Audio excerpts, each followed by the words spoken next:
We're on.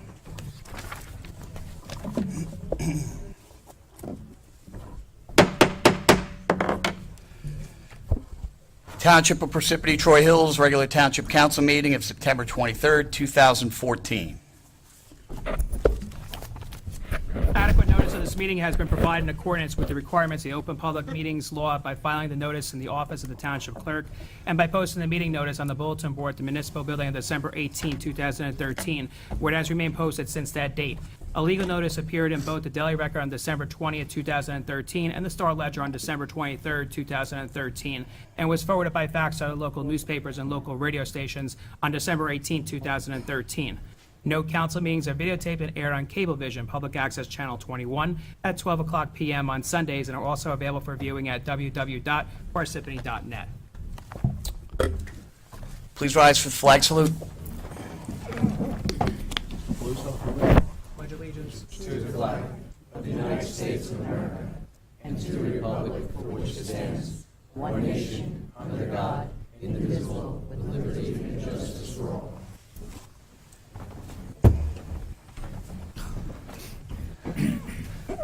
Roll call. Mr. DePiero. Here. Mr. Paluso. Present.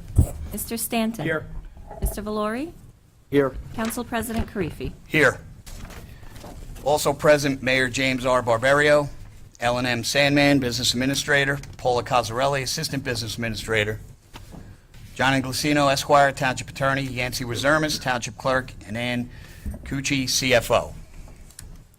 Nice. Upcoming meetings, October 7th, 2014 at 7:30 p.m. Agenda meeting. October 21st, 2014 at 7:30 p.m. Regular meeting. Presentations. Mayor?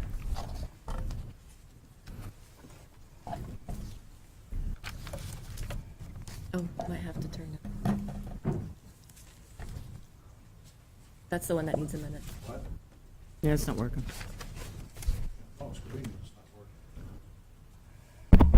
That just tap on it. Nope. There you go. You're on. It's working now. There you go. That one needs a minute. You have to hug it. Yeah.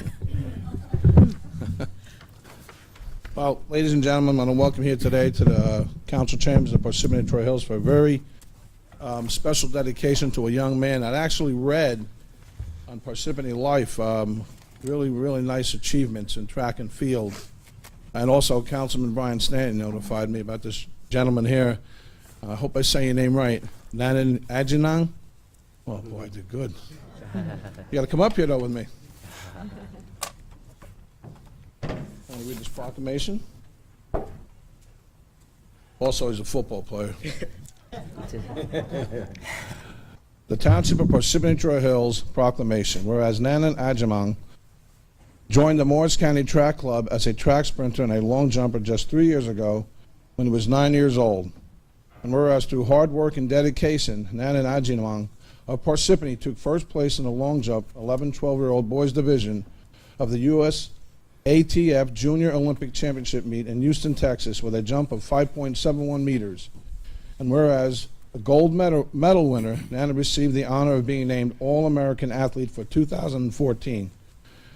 And whereas Nana has excelled on many levels, he is ranked #1 in the nation in long jump by the Elite Youth National Ranking System.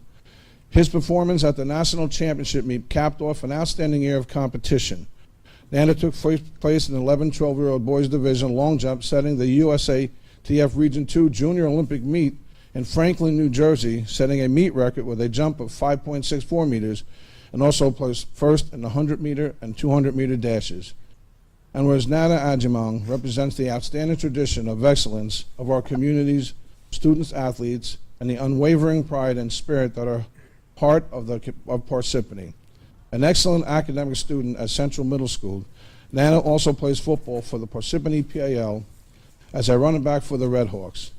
Now, therefore, I, James R. Barbario, the Mayor of the Township of Parsippany-Troy Hills, sincerely thank Nana Ajimang for his steadfast discipline, devotion, and determination to succeed, and to hereby extend congratulations for his athletic achievements and pride that he has brought to his school, his coaches, his peers, and to the community of the Township of Parsippany-Troy Hills, dated this 23rd day of September 2014. Congratulations.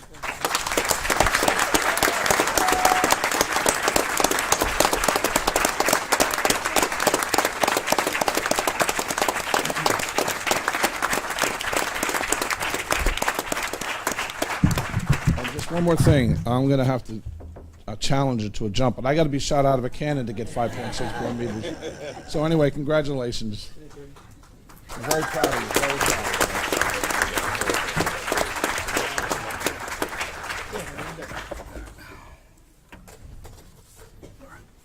You guys come up with me first.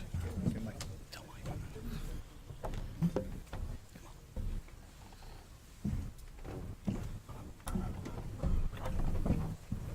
I got the rest of my stuff in my office. Is this it?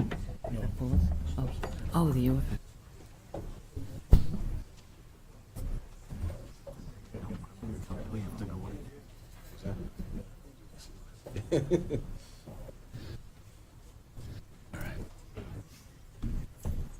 Don't move too much.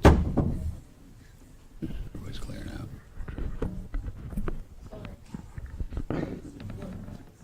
Yeah, really. It's board film. What is she saying?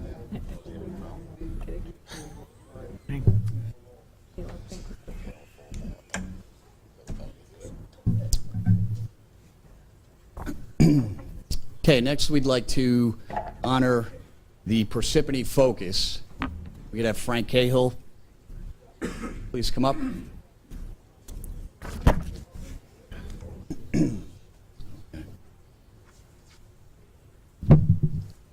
Township of Parsippany-Troy Hills proclamation, whereas Frank Cahill began publication of the Parsippany Focus on October 1st, 1989, and whereas Parsippany Focus has promoted readership of Parsippany's current events and issues, thereby fostering better citizenship, and whereas Parsippany Focus has provided a news publication that adheres to high ethical professional standards and has focused primarily on those events occurring within Parsippany-Troy Hills, and whereas Parsippany Focus has provided websites that provide news archives and community resources such as the Women's Club of Parsippany-Troy Hills, American Legion Post 249, Parsippany Area Chamber of Commerce, Parsippany Area Visitor Center, Kiwanis Club of Greater Parsippany, and Employment Outreach. And whereas Parsippany Focus has encouraged community service and has recognized that the more they are involved with the community, the better they will be able to understand and serve it. Now, therefore, we, the Township Council of Parsippany-Troy Hills, do on this day, September 23rd, 2014, hereby honor and congratulate Frank Cahill and the Parsippany Focus on their 25th anniversary, and do hereby proclaim October 1st, 2014 Parsippany Focus Day.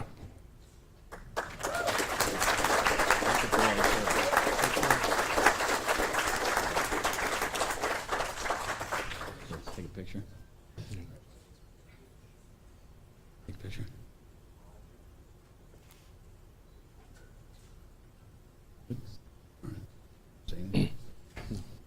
Coffee break? All right. If anybody would like, there's some refreshments out there.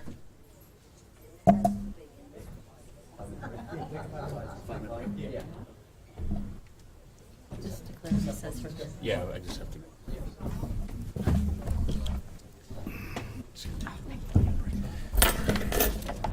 Okay, at this time, we're just going to take a 5-minute break. If anybody would like to grab anything outside. Motion reconvene into open session. Second. Motion made by Mr. Stanton, seconded by Mr. Paluso. Roll call. Mr. DePiero, Yes. Mr. Paluso, Yes. Mr. Stanton? Yes. Mr. Valori? Yes. Mr. Karifi? Yes. Bids to be taken. September 25th, 2014, 11 a.m. Sealed proposals for 2 new Type 1 emergency medical vehicles for EMS. And October 2nd, 2014, at 11 a.m. Sealed proposals for yard waste transportation and disposal/recycling. Requests for quotations, proposals, qualifications, none. Ordinances for second reading and public hearing. Ordinance number 2014:28. Mr. DePiero.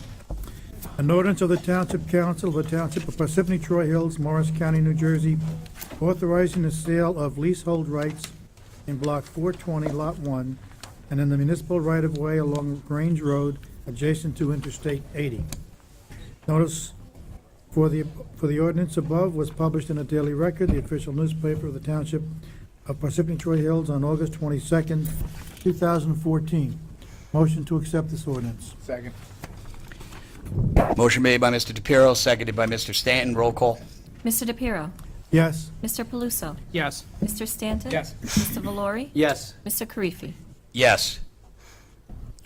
This time entertain a motion to open up the public hearing on this ordinance and this ordinance only. So moved. Motion made by Mr. DePiero, seconded by Mr. Stanton. Roll call.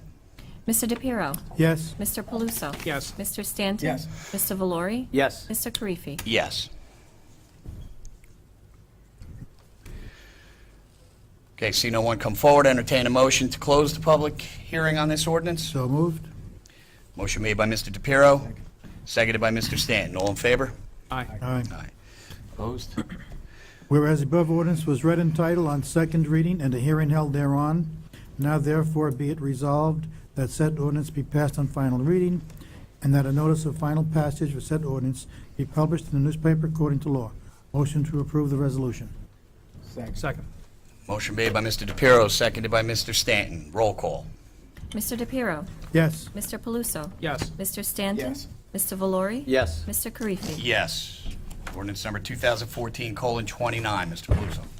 An ordinance of the Township Council of the Township of Parsippany-Troy Hills, Morris County, New Jersey, amending Section 354-11, yard waste of the Code of Township of Parsippany-Troy Hills. The notice for the ordinance above was published in the Daily Record, the official newspaper of the Township of Parsippany-Troy Hills, on August 22nd, 2014. Motion to accept that ordinance 2014:29 to be heard in its second and final reading by title only. Second. Motion made by Mr. Paluso, seconded by Mr. DePiero. Roll call. Mr. DePiero, Yes. Mr. Paluso? Yes. Mr. Stanton? Yes. Mr. Valori? Yes. Mr. Karifi? Yes. At this time, entertain a motion to open up the public hearing on this ordinance and this ordinance only. So moved. Motion made by Mr. DePiero, Second. seconded by Mr. Stanton. All in favor? Aye. Aye. Opposed? Okay, see no one come forward. Entertain a motion to close the public hearing on this ordinance. So moved. Second. Motion made by Mr. DePiero, seconded by Mr. Paluso. All in favor? Aye. Aye. Aye. Opposed? Whereas the above ordinance was read in title on second reading and a hearing held thereon, now therefore that it be resolved that the said ordinance be passed on final reading and that a notice of the final passage of said ordinance be published in a newspaper according to law. Motion to approve the resolution. Second. Motion made by Mr. Paluso, seconded by Mr. DePiero. Roll call. Mr. DePiero, Yes. Mr. Paluso? Yes. Mr. Stanton? Mr. Valori? Yes. Mr. Karifi? Yes. Ordinance number 2014:30, Mr. Stanton. An ordinance of the Township of Parsippany-Troy Hills, County of Morris, State of New Jersey, accepting ownership of certain sanitary sewer facilities, easement pertaining thereto on a portion of Block 712, Lot 11, as shown on the official tax map, Township Parsippany-Troy Hills. Notice for the ordinance above was published in the Daily Record, the official newspaper, Township Parsippany-Troy Hills, August 22nd, 2014. Second. Motion made by Mr. Stanton, seconded by Mr. Valori. Roll call. Mr. DePiero, Yes. Mr. Paluso? Yes. Mr. Stanton? Yes. Mr. Valori? Yes. Mr. Karifi? Yes. At this time, entertain a motion, open up the public hearing on this ordinance and this ordinance only. Make a motion. Second. Motion made by Mr. Stanton, seconded by Mr. DePiero. All in favor? Aye. Aye. Aye. Opposed? Okay, see no one come forward. Entertain a motion to close the public Make a hearing. motion. Motion made by Mr. Stanton. Second. Seconded by Mr. Paluso. All in favor? Aye. Aye. Whereas the above ordinance was read in title on second reading and a hearing held thereon, now therefore be it resolved said ordinance be passed on final reading, that a notice of final passage of said ordinance be published in the newspaper according to law. Second. Motion made by Mr. Stanton, seconded by Mr. Valori. Roll call. Mr. DePiero, Yes. Mr. Paluso? Yes. Mr. Stanton? Yes. Mr. Valori? Yes. Mr. Karifi? Yes. Ordinance number 2014:31, Mr. Valori. An ordinance of the Township of Parsippany-Troy Hills, County of Morris, State of New Jersey, accepting ownership of certain sanitary sewer facilities and an easement pertaining thereto on a portion of Block 712, Lot 12, as shown on the official tax map of the Township of Parsippany-Troy Hills. The notice of the ordinance above was published in the Daily Record, the official newspaper of the Township of Parsippany-Troy Hills, on August 22nd, 2014. Second. Motion made by Mr. Valori, seconded by Mr. Stanton. Roll call. Mr. DePiero, Yes. Mr. Paluso? Yes. Mr. Stanton? Yes. Mr. Valori? Yes. Mr. Karifi? Yes. At this time, entertain a motion to open up the public hearing on this ordinance and this ordinance only. Make a motion. Motion Second. made by Mr. Stanton, seconded by Mr. Paluso. All in favor? Aye. Aye. Opposed?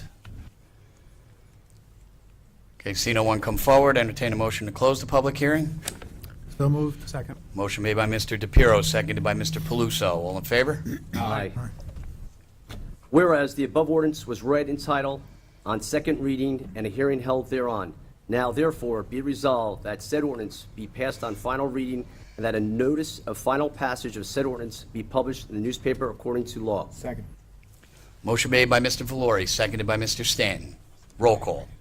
Mr. DePiero, Yes. Mr. Paluso? Yes. Mr. Stanton? Yes. Mr. Valori? Yes. Mr. Karifi? Yes. Before we get into public session, I just want to make an announcement. Since we will not have a council meeting before October, October is Breast Cancer Awareness Month, and I encourage everybody to support their loved ones and to join the movement and show pride in their support for women nationwide. At which time there's pins and there's walks all throughout Parsippany, so it's something very important for our loved ones. Also, I had a couple of announcements. One is, I saw in the paper today that we were ranked number 1 in New Jersey, number 16 in Parsippany-Troy Hills by Money Magazine. At the Chamber of Commerce, we've always had a lot of pride in participating in Money Magazine and also making everybody aware of it. So it is a great community to live, and one of the things it mentions is that 800 acres that we have preserved land, and our professional theater groups that we have, and the number of jobs that we create and economic development in Parsippany. So I'm proud to share with everybody. Thank you. Do you have any questions for? You want to ask him now? Council President? Council President, I Yes. don't know if this is the right time, but carrying on with what the councilman has just stated, I thought it would be also good for the record that our new finance officer can report the results of our note sale of close to $37 million and how well we did. If she could report on that, I Yes. think that's important for the public Yes. to know. Some good news. Yes, Ann, definitely. if you Yes, we have some good news. On September 16th, we accepted bids on $36,982,000 in notes. And there were 4 bidders, and it was online, as a matter of fact. And we ended up getting 0.182% This is getting money. for 1 year, and that's how long the note is. And that's amazing on $37 million worth of money. So we're very excited about that. And it also was an improved rate from the year before. Yes, So it was we improved got- from the year before. Yeah, we got even a less for the money, so Mm-hmm. very, very pleased with that. Thank you, Ann. Nice job, Thank you, Thank you. Councilman. Thank you. Great job. Okay, at this time, I entertain a motion to open up the public hearing. Motion made by Mr. Stanton, Second. seconded by Mr. DePiero. All in favor? Aye. Opposed? Okay, you'll be given 5 minutes. Please come up, state your name and address, and sign in.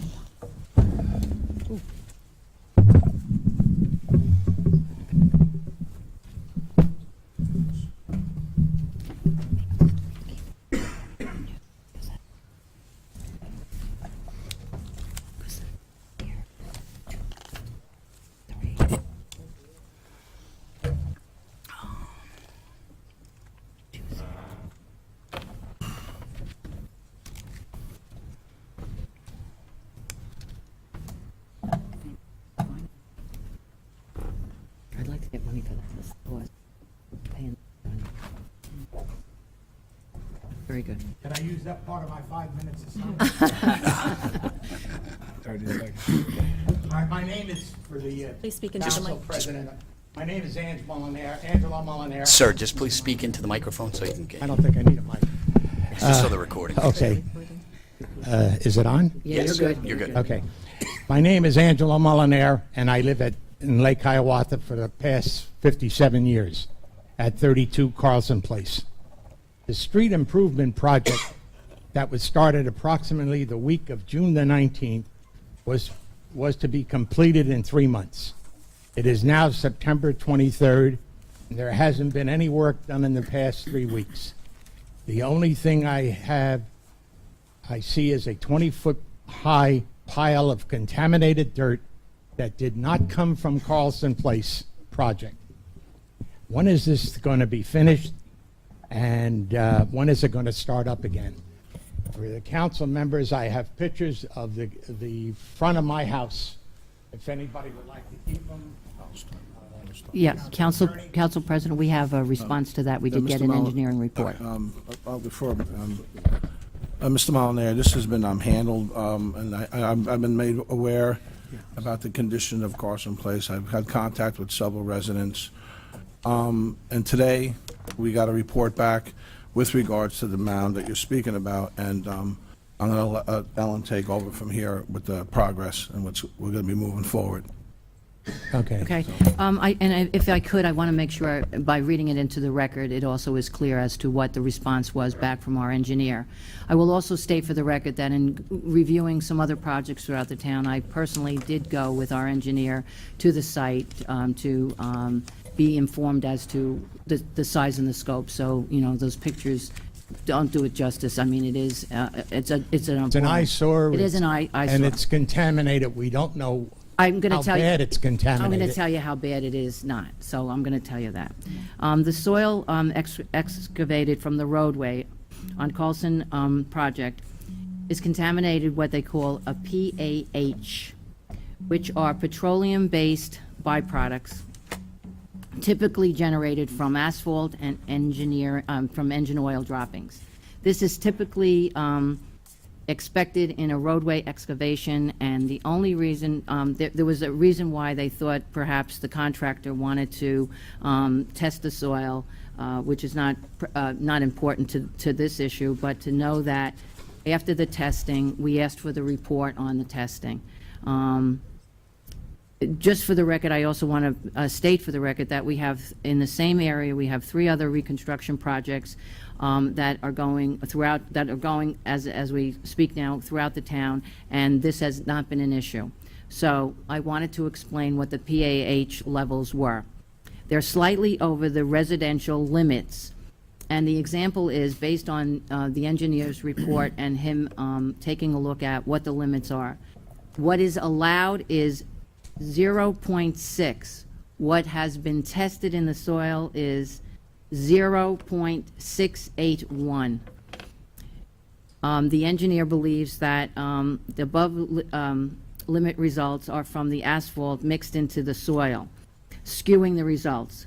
They have solicited proposals for additional testing, and as soon as that testing comes back, which is supposed to be completed by Thursday, that will be the option when that pile will be removed. So we're talking about a quick turnaround. The engineer said that they would be testing the soil and getting the new samples, and once they've received the results, they'll know how and where the disposal can be made, so get the project moving again. So on this Thursday, we'll have the results, and at that time, we're ready to move forward on getting the soil removed. After the soil is removed, my wife was speaking to one of the contractors Right. that was working on the project, and they said they're shut down until next year.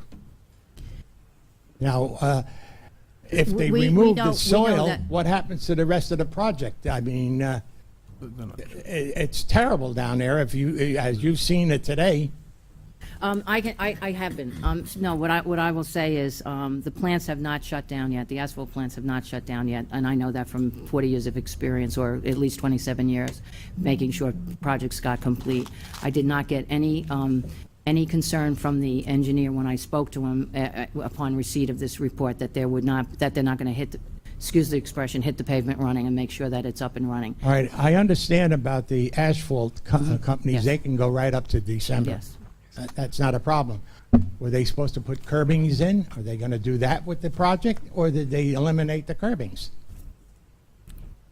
I did not, my concern was when I had heard that there was an issue, additional issue to this concern. I thought communication had been out there with regard to the soil contents. When I found out that it was not clearly delineated, when the clerk said that there were she had gotten numerous calls. The only thing that was really asked of me was to make sure I had the knowledge as to what was going to happen, when it was going to happen. I don't have that answer for you, but I will be able to, and we can put it online so that I will be in contact with the engineer tomorrow and just say, because I want a quick turnaround on this, Thursday, get it out of there, and then, in the meantime, start the project up and running. I cannot guarantee that I know what's going to happen, but I will ask those questions. I did not know that was part of the other concern about the curbing. But I know he's concerned about it, so I'll get an answer. Okay. But I think the most important thing is, I know it's, a mess is one thing, but I think there needs to be some solace as to the volatile nature or the lack thereof of what's in the soil. Okay. Okay? Thank you. Thank you. Anything else? Mrs. Sandman, I just have an additional question. Yes. The property that was placed on, is that township property? I believe- The dirt? I believe I believe it is, yes. Okay, because I walked by there and I was wondering what they were doing with that as well, because it was Yes, tarped. yes. I did not see any Belgian block. Usually there's a stockpile if their intentions are to put Belgian Right, block. right. But they could put an additive to the mortar mix, and they could continue into a colder month. That's my understanding too, but I didn't want to report that until I hear it right from the engineer. But I know Justin has been concerned with it. Thank you. Okay, thank you. Good evening. Pat Farnington from 23 Lakeside Drive. There was no mention or update with regards to Manor Lake, so I guess my purpose here is to remind all the town council members of the importance of that particular project, and hopefully we can keep this ball moving forward and getting it done. What I might like to do, though, is recommend that... I have the report. Oh, good. Then we can hear from you later. Can I make a recommendation, too?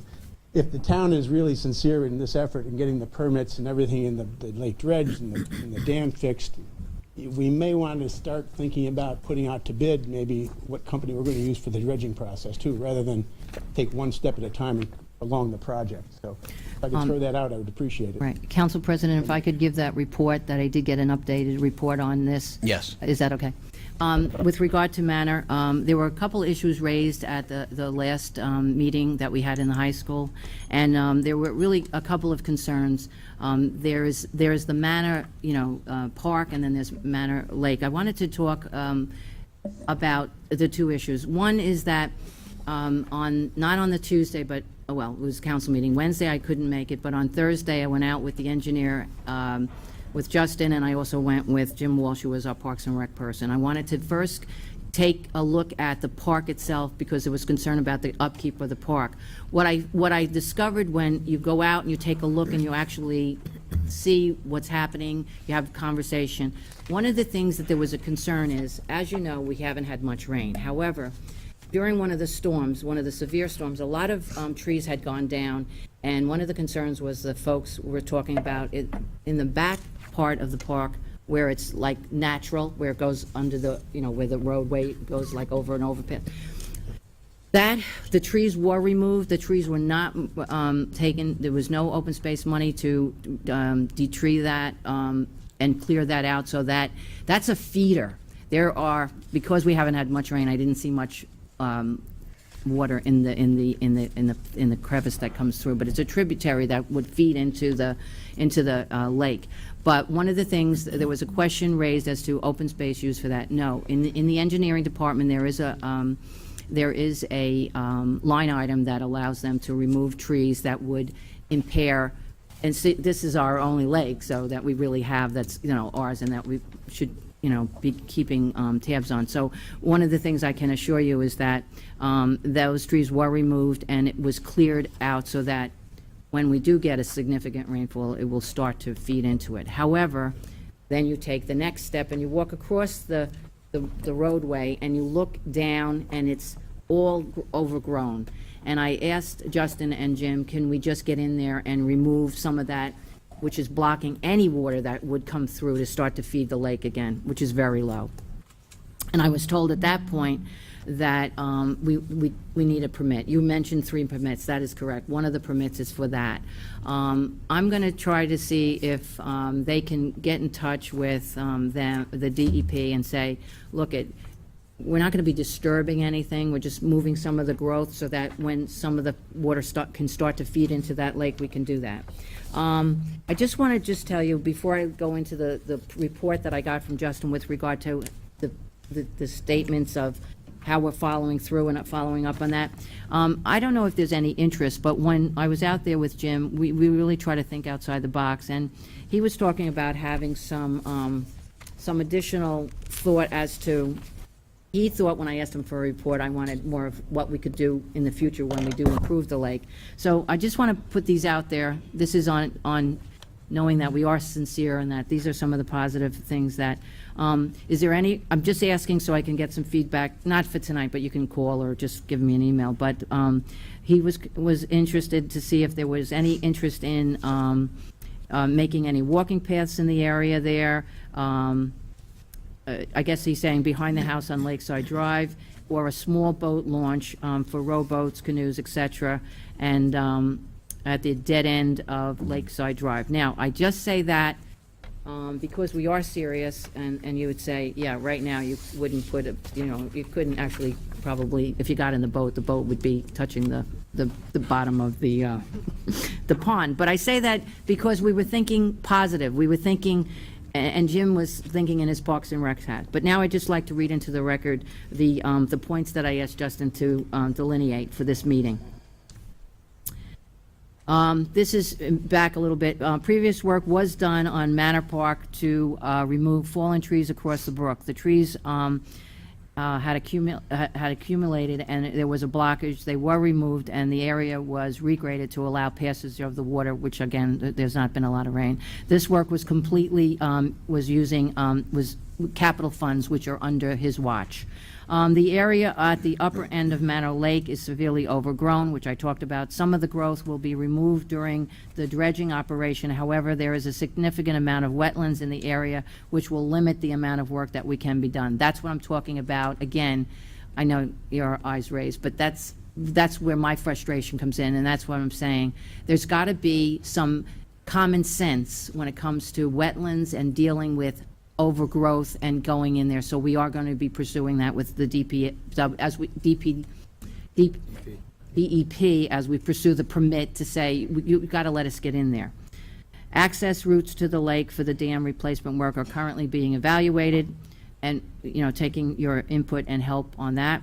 Parks and Forestry will remove several fallen trees on the far side of the lake. I don't know if you've seen any of the removal yet, but I know Jim is on that. Dredging of the lake must be done in conjunction with the dam replacement. We've talked about that. Then, as looking at, we also just have to realize nature hasn't, as far as rain, the rain hasn't been out there, so that it's very, and it also gets treated. So sometimes it doesn't, it has that brackish color too. I was there. What did he say? When was this? Because when I was there with them, they said it had been treated. Are you talking just recently? Okay. Yeah.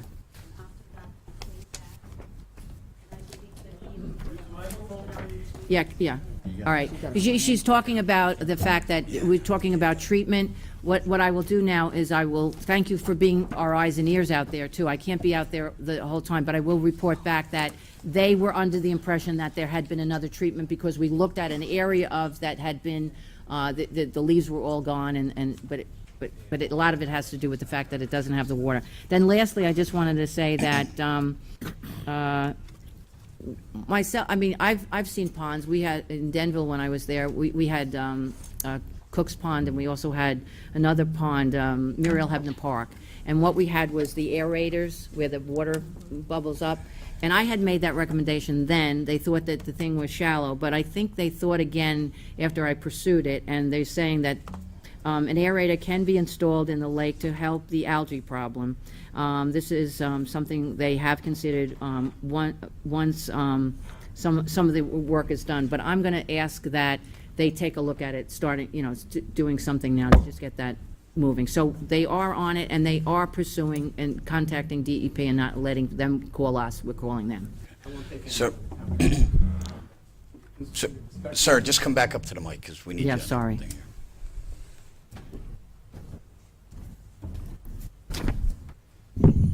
You're talking about the wetlands has me a little bit concerned, and probably amongst all the town council members, Mr. DiPiero was on the board back in 1989 when we had this wetlands issue. And Manor Lake was cut in half by wetlands, so you've got me a little concerned turning a lake into a puddle.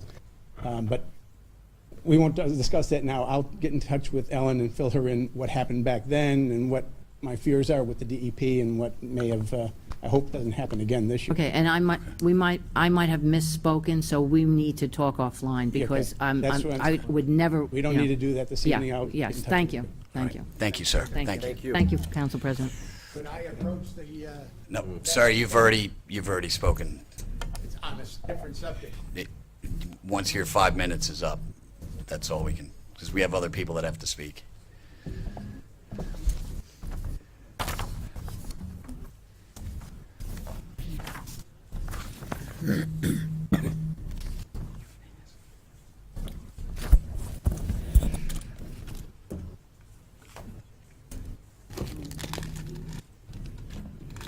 My name is Lisa Loper. I live at 28 Carlson Place. I have the same view as Mr. Molinari. I just have a request in addition to what he said. Yes. In all notifications that have been done to us have been done through letter writing put in our mailboxes. If we can get a letter after you get the results back, giving us the results, and any change in scope of the project, because we're expecting new gutters, curbs, new fire hydrants, all those things that have been dumped across the street from my house, and all the rocks. We would like to know what is going to change on that, because we have certain expectations. We were okay with the project, and we'd like to see how that changes. Okay. And there are a lot of people who do not access the website, so it's better if we get some type of written notification. Okay, that can be done. That's an easy fix. Thank you. Thank you. And right now, at this point, I don't anticipate any true change in the project. It just might be a little bit of the timing, based on, conditions and weather.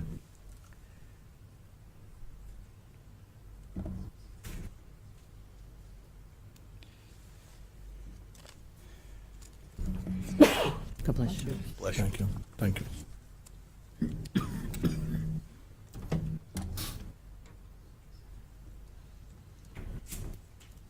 Hi, my name is Joanne Caputo. I live at 7 Ute Avenue down there. My question is, with the cleanup, I understand, they capped off some of the open areas, but there's a lot of young children, including my father, that live down there, and we walk through the neighborhood. There's still a lot of loose rock that's being kicked up all over the place. It's damaging people's cars. And walking my toddler through there, the rocks, people don't slow down enough. They go, speeding through the neighborhood. You get the cones put out every now and then, 25 miles an hour. With people street parking and everything else, everybody has to go around them. It still doesn't make a difference. So can they come in and just clean up the loose rock off the streets so that it's not Yes, we can have them come up. crazy? I mean, Absolutely. I figured they would. I just, Right. because I know I had sent you an email. I didn't know who else to address it to. Right, if you sent the email, then we address it to the proper department. And shortly thereafter, my neighbor's driveway was fixed, and they Right. started capping off all those holes. And they did clean up a large portion of it, but there's still tons of loose rock that's all over the place, and it's really not safe. Okay, I'll have them go back. I appreciate it. Thank You're you. welcome. Thank you. Thank you. Thank you.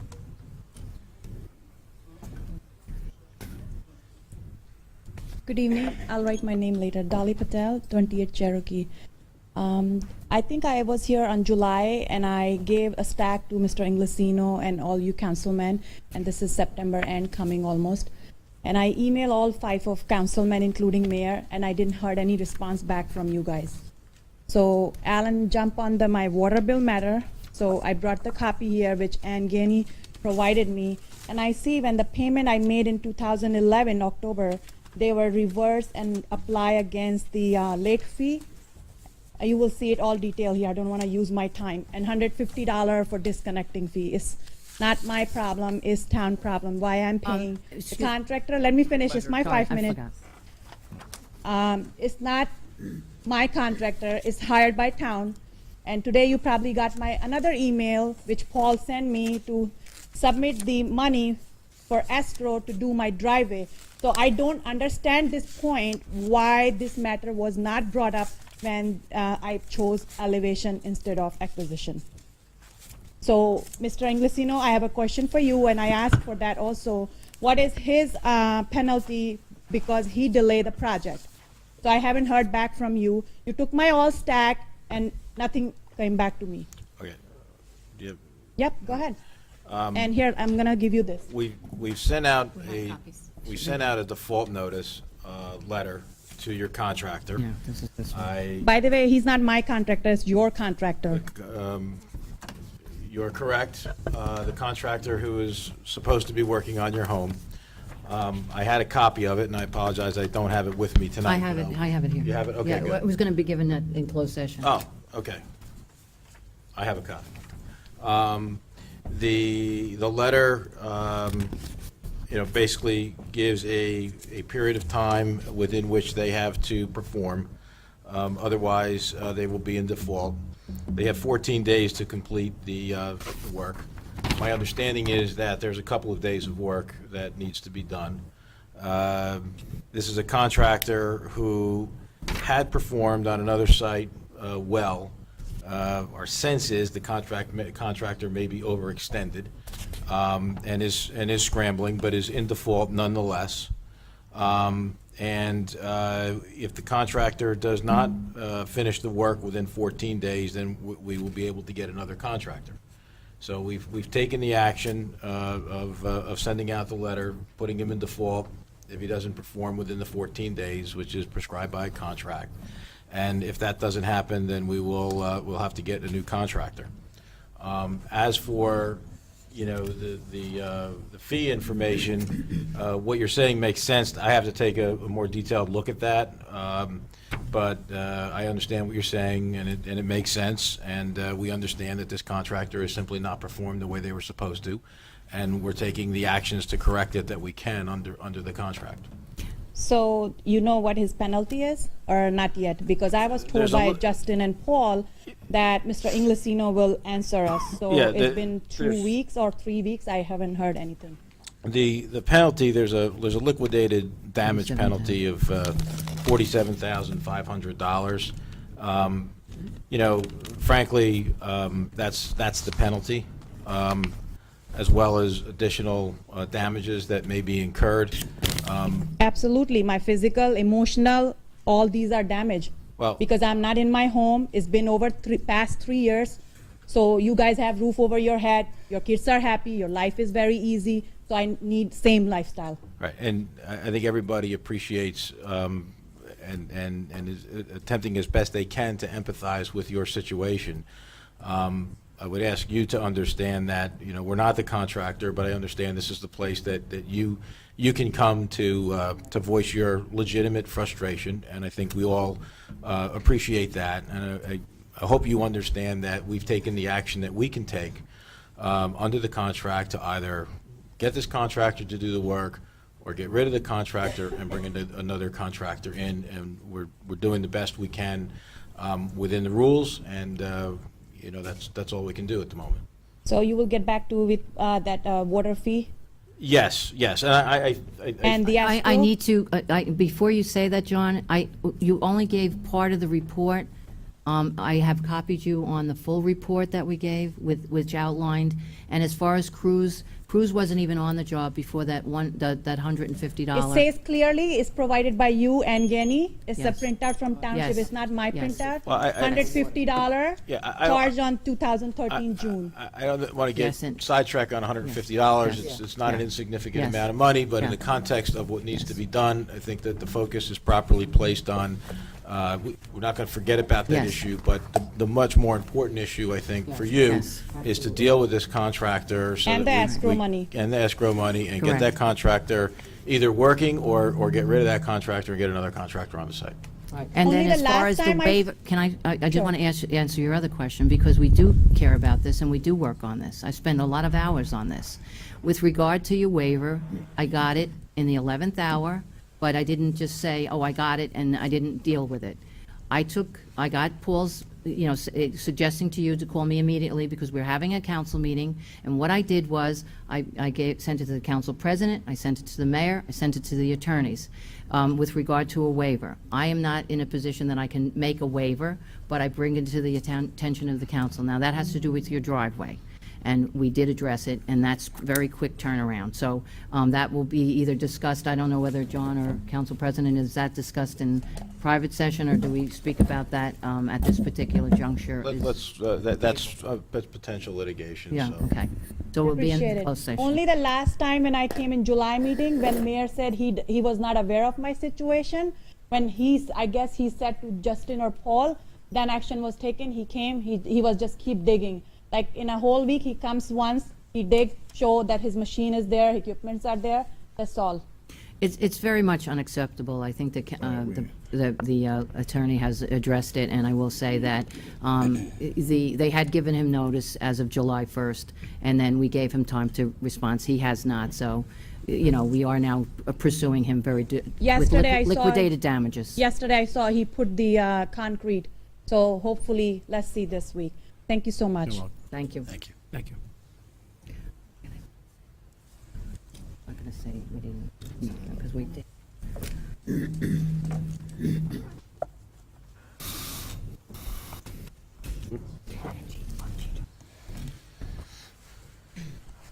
I'll sign later. Nancy Snyder, 226 North Beverwick Road.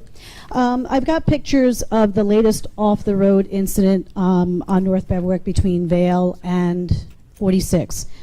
This is just 3 months after a utility pole was struck, or it may have been even the traffic light pole on Vale and North Beverwick. I am respectfully and formally asking for more police patrol in this area. This is a residential area. This very utility pole is the same utility pole struck less than a year and a half ago. And we need more of the uniform, oh, he's not there, the uniform guys and gals out there, folks, to help us out in regards to preventing these off-the-road incidents. This is not the only thing. I've got more pictures. I believe I've been writing town hall since 2010 specifically regarding the problem. You gotta start ticketing people. You've got to start running radar here. People are going to move out. We live on a busy street. We understand that. We don't live on a lawless street. We deserve law enforcement. And it comes with benefits, because with the violators that are out there now that go unticketed, you probably can fund for more police officers in the Chief Phillips budget. So I really ask you to hunker down, figure out what it's going to take, and not even just North Beverwick Road, but other, busy roads that blanket this area. I know they can't be out there 24/7, but on a regular, sporadic, and visible basis. This is not brain surgery. And I have the pictures for you. Thank you.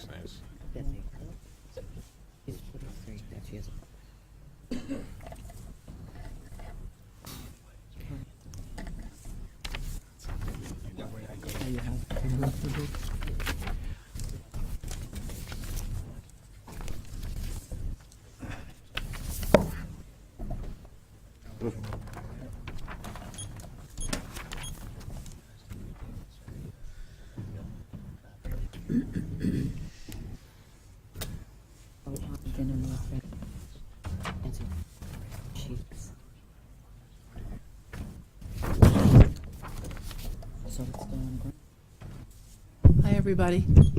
Can you hear me?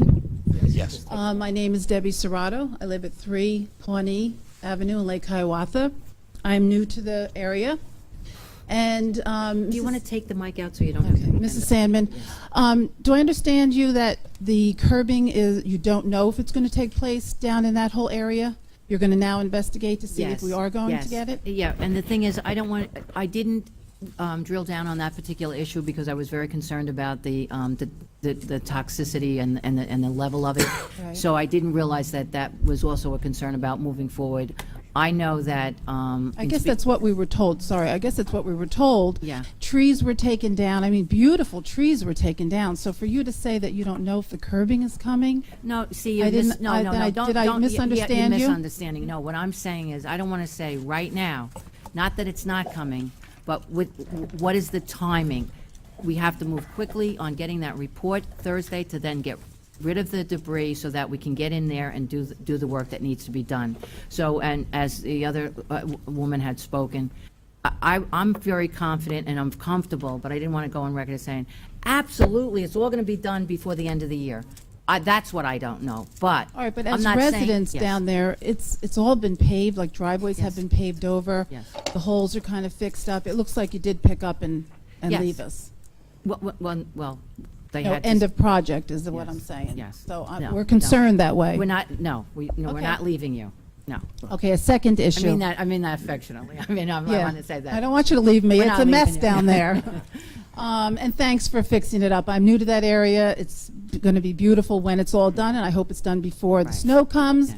because I'm very concerned about all that gravel being thrown up in my yard and hitting my car. Second issue is there's a lot of cats in the area.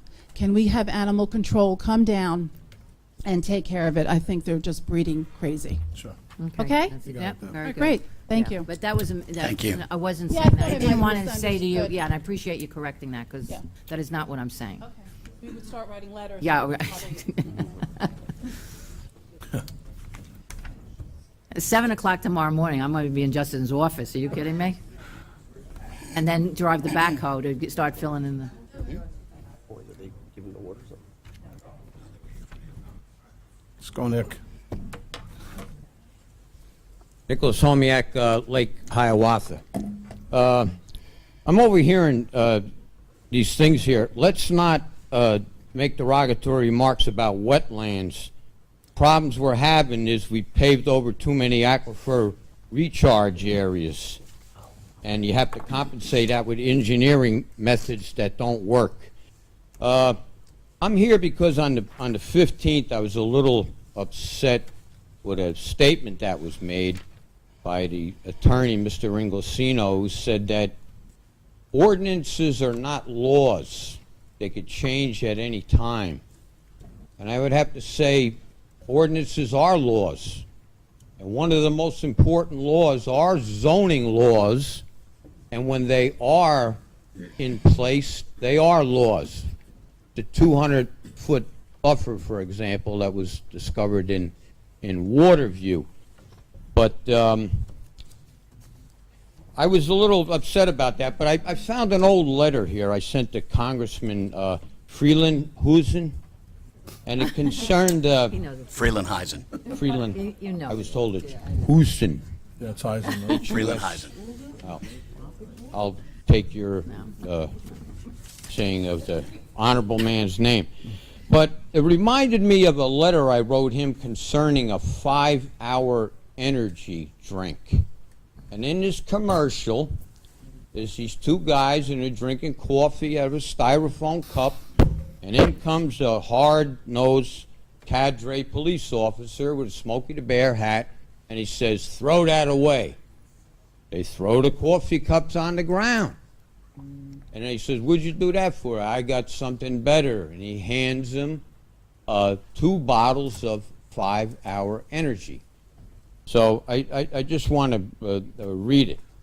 In my analogy, the RD developer is the police cadre and even the mindless power behind such a commercial and a product to begin with.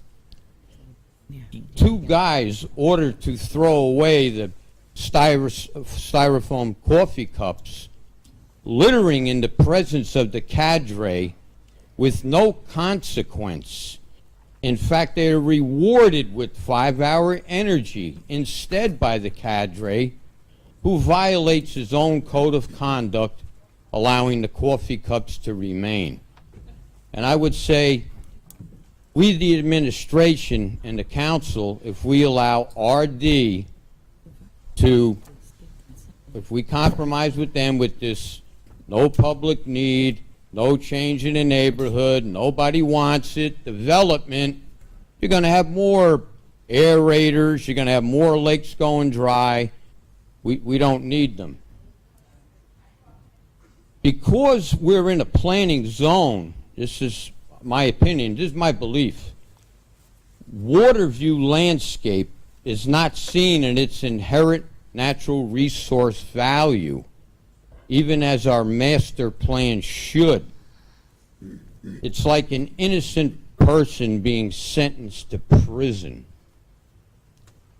like Waterview Landscape, if we allow this, because it has a value that a developer couldn't even imagine in his mind because he could care less. Now, there's another thing here, the water, Mrs. Patel and everything, and I just want to say something. Ordinances are not law, but I remember Councilman DePiero with his magic wand relieving a $38,000 water bill for Knoll Golf Course. I'm also upset in 2012 where our open space tax money was taken for other purposes. Now that tax for open space, the municipal tax, was established by a referendum, but it was taken away by the council, the previous council. And to me, when you're doing things like that, it's like, which way is up? But I think we need to work to get our open space money back for the purpose of open space money only, because that's what the intention was, that's what the referendum was. If you can't pay the bills, then you think of another method. Next time, if Knoll Golf Course, and they came back, they wanted $65,000 to help them out. Well, I say, pass the hat to the golfers. And I'd like to know exactly how that money was it taken from open space, or was it just tacked on to everybody's sewerage fee? It's chump change, but it's the idea of the thing. Let's wave the magic wand for Mrs. Patel and her water problems. And thank you for letting me speak. Thank you. Mr. Council President? Yes. If I may, first of all, obviously zoning ordinances are laws. I think that's pretty axiomatic. The issue of the 200-foot buffer had come up in the context of whether or not it was a permanent buffer that could not be changed. In order for a 200-foot buffer to be permanent and not to be able to be changed, it would have had to have been established by an easement or a deed restriction of some sort.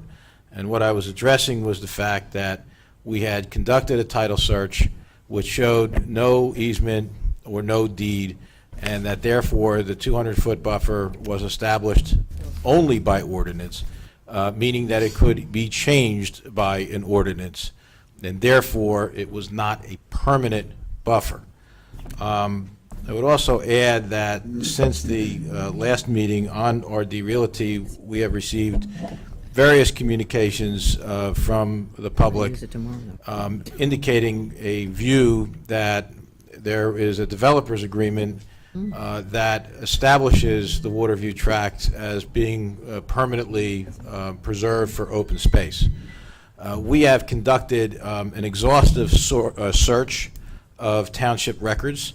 The clerk's office, and the clerk's office is the place where, by law, developers' agreements would be maintained on behalf of the township. We again looked to the title search that we conducted last year. There was a search of the engineer's office as well as the planning board office. And the only developer's agreement that exists with respect to the Waterview site goes back to April of 1985, and it concerns the realignment of Route 202. There is no mention of permanency of open space or open space of any kind, and so those views that have been expressed are unsubstantiated by any developer's agreement that is on the public record or on file in the township's offices. If somebody has such an agreement, we would certainly welcome the opportunity to review it. But it is my view that such agreement does not exist and that that information is simply not correct. Jonathan Nelson, 202 Patriots Road. John, there's no agreement on that at all. I wasn't going to speak on it, but it just reminded me about the open space purchase of the possible open space purchase. Just one thing to take into consideration is that if the county or the town does go ahead with purchasing part of the tract with open space money, the map showed that there would be the strip along Intervale Road, which was a very narrow strip, which would provide the buffer for the shopping center. But regardless of whatever is built there, if anything, nothing will ever be built on that strip of land on Intervale Road just because of the land constraints. So I just don't see the practicality of purchasing that land whether RD builds there or not, or if anybody builds there. And Nick was right, speaking derogatory about wetlands. Some of my best friends are wetlands. But, I'm sorry. But anyway, the question I had was about Resolution 155, which I just read. This is a settlement agreement with Forge Pond developers, et cetera. If I'm reading it right, I guess, Mr. Inglesino, you could just explain it. Am I reading it right that if the developer gets the variance, then he pays for the road resurfacing, but if the planning board chooses not to grant him the variance, then he won't? Well, I think the resolution speaks pretty clearly, and I think it's pretty plain, written in pretty plain language, so that it should be easily understood. I'm not going to play the game of parsing words with you, so I will simply permit the resolution to speak for itself. But I think it's pretty clear as to what it means. Okay. Has the road been paved yet? I haven't been up there. It's completed. Okay. Do we have a price on how much it costs to pave Brimstone Road? Yes. $60,000. That was it? Approximately $60,000. Approximately $60,000. Okay. All right, great. Thank you. And the people are very happy and they feel very safe now. You know, and the fact is this, they waited 10 years No, for you're absolutely that right. road to be paved, and it was in such bad condition that we had no choice. That's excellent. Okay, thank you. Thank you.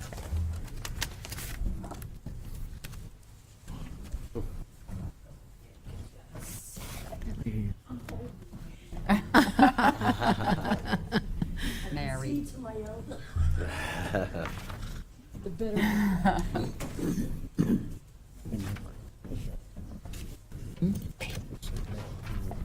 Yeah.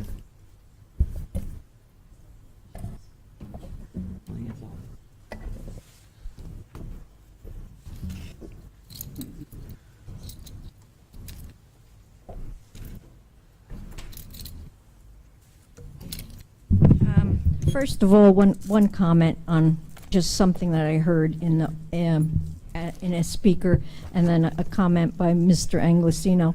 I really think that a zoning ordinance. Mary, could you just state your name and address? Oh, Mary present 273 Marcella Road. Zoning ordinances are law until I think they're challenged in a court of law, and then it becomes very debatable on compromises, et cetera, et cetera. But anyhow, I'm here because I'm questioning Resolution 2014-146 on the allocation of the $45,000 for the Baldwin House, which historically should be called the Smith Baldwin House. Last year, I think it was September 17th, 2013, $40,000 was allocated for that painting. Why would we have to allocate that money again? And then it said additional funding required for historic preservation plans for future conservation of the structure, and it includes added preparation due to the historic nature of the structure for painting.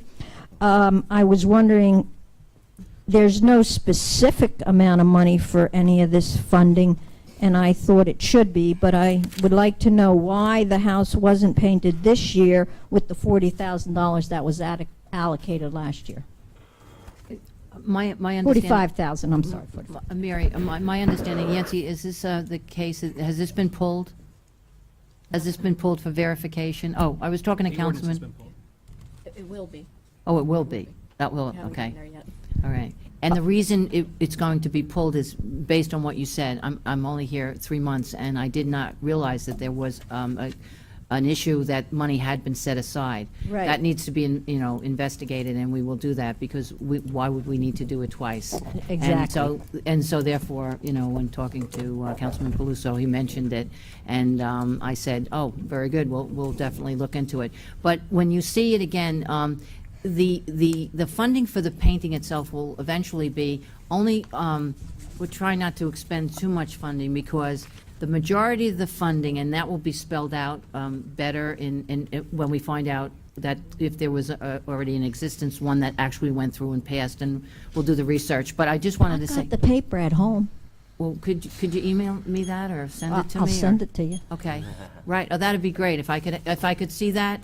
Again, sometimes some things do fall through the cracks. But I will say this, with regard to the other documentation in there, that has to do with going before the historic, the county's historic planning, and that money would be the matching grant to when we go out to do a plan. And so that's what we're going to do. So we're trying not to expend our our historic monies on it, but the county to do, but you have to always start out with a plan. So a good portion of that was going to be for the plan. So now that I know that you already got some $40,000 set aside, we'll be looking at that. Okay, because that resolution last year, it was $95,000, $30,000 for Bowlesby DeGallicky House and 20 for the Littleton Schoolhouse. Okay. And the projects at the Littleton Schoolhouses were completed. Yes. But I think You're we need saying that particular one is where the 45,000 is? It's the Yeah. same amount? Yeah. It's Resolution 2013-188 that was approved last year. Okay. Mary, I brought that to Mrs. Sandman's attention prior to the meeting. Yes, that's what I was saying, yes. So this way it can be investigated, because there's no sense voting on a resolution in which the funds have been set aside already. Right. Right. I want to know where those funds are. Yeah, and then when you do that, Yes. see if all the projects that were listed for the Bowlesby DeGallicky House have either been completed or I will. in process. We did, our grants writer has retired, Gabe. He was But, a good guy, too. Yes, and so that might have been one of the reasons why it wasn't, clearly delineated. We have to rely on the facts and figures that we have, but I'm glad it was brought to our attention. It wouldn't have gone anywhere, it wouldn't have been, the end of the world, because it was, it would be in a resolution, the money would be in. We have a good finance person now, she'd keep a good eye on it in the bank. But, why duplicate something if it already exists? I appreciate Exactly. that. Okay, Thank you, because the house Councilman. definitely needs to be stabilized, especially the Stabilized. That's exactly outside. what- And that's what this should be. It shouldn't be like a complete, absolute restoration at this point. Stabilized. It has to be stabilized. That's why we're trying not to have we're trying to stabilize it so that we can go through the grant process at the Right. county level. Okay, Do the okay. plan first, then you do the plans and specs in the second grant proposal, and then in the third year, we would go for bricks and mortar monies Okay, from the county. appreciate that. Okay. Just as an announcement, my time is up? No. No, it's Oh. not up. Okay, just for everybody's knowledge, this is the first year Parsippany, the Bowlesby DeGallicky House will be participating in the county's Pathways to History Tour, and we're kind of excited about it, and we hope everybody, will hear about it. We have enough publicity going on, and it's been a lot of fun working with a lot of different societies from the county, and we get our name out there, that we do have a museum. Thank you. Thank you, Mary. Thank you. Mary, one question for you. You may be able to help address this, Mrs. Sandman as well. We're applying for grants on the historical side, but the Baldwin home is not on the historical registry. Is that correct? That's correct.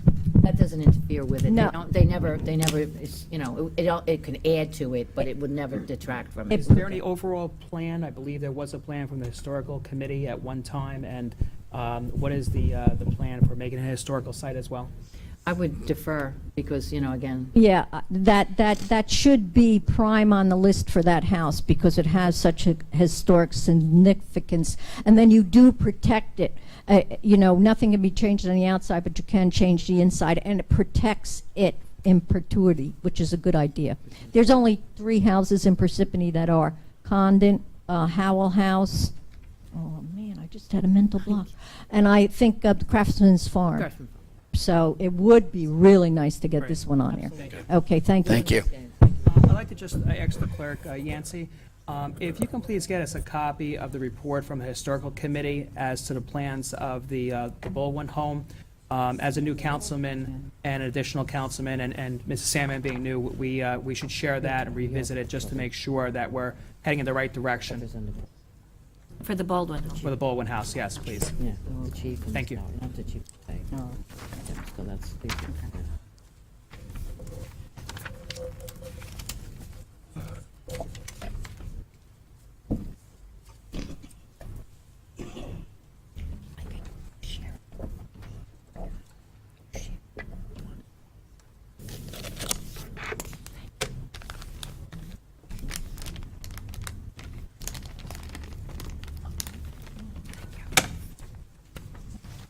Papatacho, 182 Hawkins Avenue. First, I'd like to thank Ann for that terrific rate. Great. Good job, Good Ann. job. Frank, congratulations on 25 years. Last week I had asked a question regarding the golf camp, and nobody had the answer. And I did an open request, and then I found out that the township did not collect any fees itself for this event, and I'm not sure why. It was advertised by the mayor. It's $199 charged. There were 3 camps. Our pro trainer was being used. Township personnel was being used. So where did the money go if not to the township? Where is this money? Who received the proceeds and how much was those? If the money didn't go to the town, why was Mayor Barbario announcing it, promoting it? I thought it was a township. I think everybody thought it was a township thing. I'd like to know what happened to the money. Is that your only question? No, one more. Okay. Last meeting, I had asked Ellen for a list of eligible retirees from the police department. And I understand people have been on vacation and out and all of that, and you had meetings and stuff, and I do understand that. I just want to know, when can I expect to receive it? The reason that I question this and the reason that I'm asking for this is because I'm very concerned, and I have been concerned. I have been concerned for years.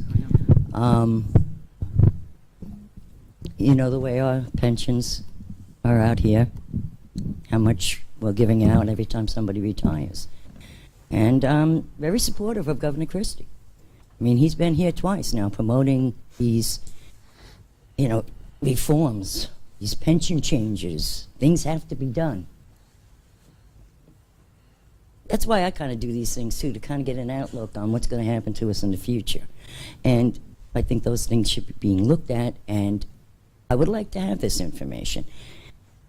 And I think we should all know what we're up against, what the town is going to be facing in a year, maybe less. But I'm hoping that with Governor Christie and everybody else coming out, that we're all listening to Governor Christie and abiding by his reform policies, and that's what he wants. Thank you. I wanted to say, one of the things that we did talk about, too, was that I had advised that I had not given that information to Councilman Valori, who had requested it, and that if you... Oh, you didn't? I hadn't given it to him yet. I have it here. I don't know that. I thought I told you that. The one... No, I didn't know. Maybe Ann told you that. The one... Yeah, Ann said to you the reason why at that point we couldn't give it to you was because we had not yet... The councilman had asked for it with regard to working on our finance committee. Yeah? When you came and saw us, I hadn't finished the paperwork yet. Yeah. When You came and saw told me me. you didn't finish Yeah, paperwork. and I then- didn't know it was for... Yes. Yeah, and Oh, then- okay. Yes. Yeah, and he's okay. shaking. Yeah, I I mean, that's what I wanted to let you know that. When I guess you brought that up about a month ago. Yeah. Right. Then I sent the email. I was concerned about that, so we as a finance committee could start preparing our budget. So I didn't even get it yet either. So Oh, I guess I'll okay. get it tonight. We have it, yeah. Oh, Yes. great. Thank you. No, it's been done, and in fact, not only with the police, but Ann doing her due diligence went ahead, and in fact, she has it on her. We did all the people that Oh, are that's on the great, 5-year yeah. plan. Mhm. So, that's one of the important factors of a budget. You have to plan for the, Exactly. into the future. We have it. We've done it. Okay. And then the only question I have is, you don't have to take time from her. I'm not exactly what you were exactly inquiring about at the Knoll, because I don't get involved up there as much as you know what's going on. What is going on I'll with answer the these question. lessons? Or Yeah, not a problem. Okay. Okay, Pat, your first question is that it's a township-run event. The mayor announced the event. That should not be confused with the township executing the event. That is the responsibility of the Knoll Golf Pro. That is part of his compensation that has been a past practice here.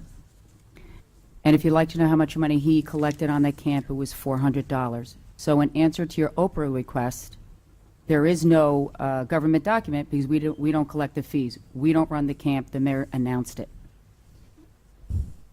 Okay, it's our golf course, Two people. right? It's our pro. It's the taxpayers' money. And we're just letting the pro go off by himself and make money? That's what it's looking like to me. Yeah, I don't understand that. I don't Can you understand either. I'm Yeah, I concerned. can That, explain that- that is not We a... own the golf. We own the golf course. The town For the owns it. green fees. Okay, we own it. That it is part can't of see the anything. golf pro. That is part and customary of a golf pro at a golf course. He is a U.S. PGA certified golf pro, and in that capacity has the ability to give lessons and receive compensation for that. And typically, and I don't Should have been know much of- advertised definitely differently. Well, Yeah, I have some questions after John. Yeah. I make this comment based upon my knowledge of the golf industry because I am a golfing enthusiast, and it is customary at a lot of clubs and courses that golf professionals and assistant professionals are paid separately for lessons, and even many of them for merchandise. I don't know how it works Yes. here, that is sold in the pro shop. And that is a custom in the industry. Typically, the promotion of such events, particularly lessons, is also used in a public golf arena to promote a golf course with the hope that you will bring in more golfers, which will result in more revenue, in this case, for the utility. But the specific answer to your question is that the money was appropriately collected by the golf pro under whatever arrangement he had and has with the township, which, in my understanding of the way the golf industry operates, is consistent with not only past practice of this municipality, so I am told, but is also consistent with the way in which the golf business operates generally. The promotion of such an event is really designed, again, to heighten and to promote the Knoll Golf Club in a general sense, which will encourage more people to come out and play, and that will be good for the public and good for the utility. Okay. I understand what you're saying. However, it's a town-owned golf course, so I don't want to compare it to any golf courses other than town-owned ones.